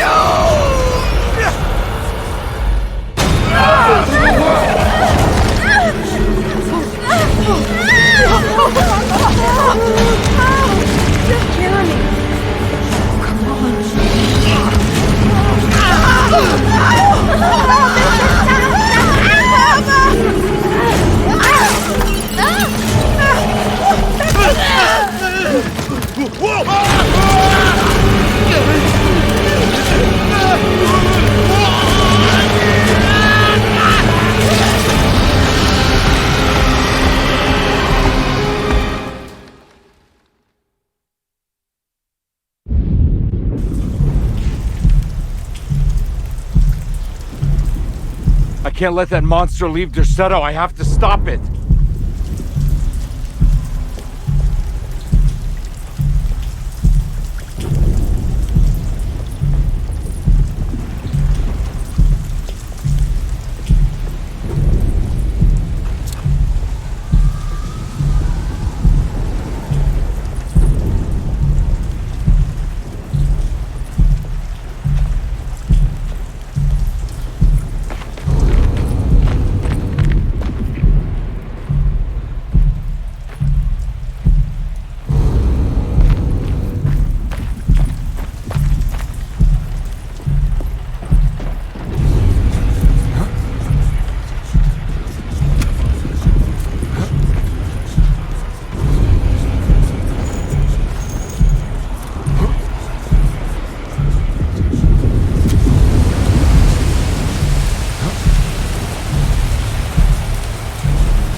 Detective! Oh, what the hell was that? I tried to tell you. There was so much evidence. Their devotion to the Black Goat was like nothing I've ever seen before. I felt so dumb believing any of it, but I'm glad I did. Are you okay? Everything is out of order. This isn't the way the story goes. I shouldn't be alive. Yeah. Well, you're welcome, buddy. How are you doing, sweetie? I kinda like it. You ruined everything, but I'm not mad.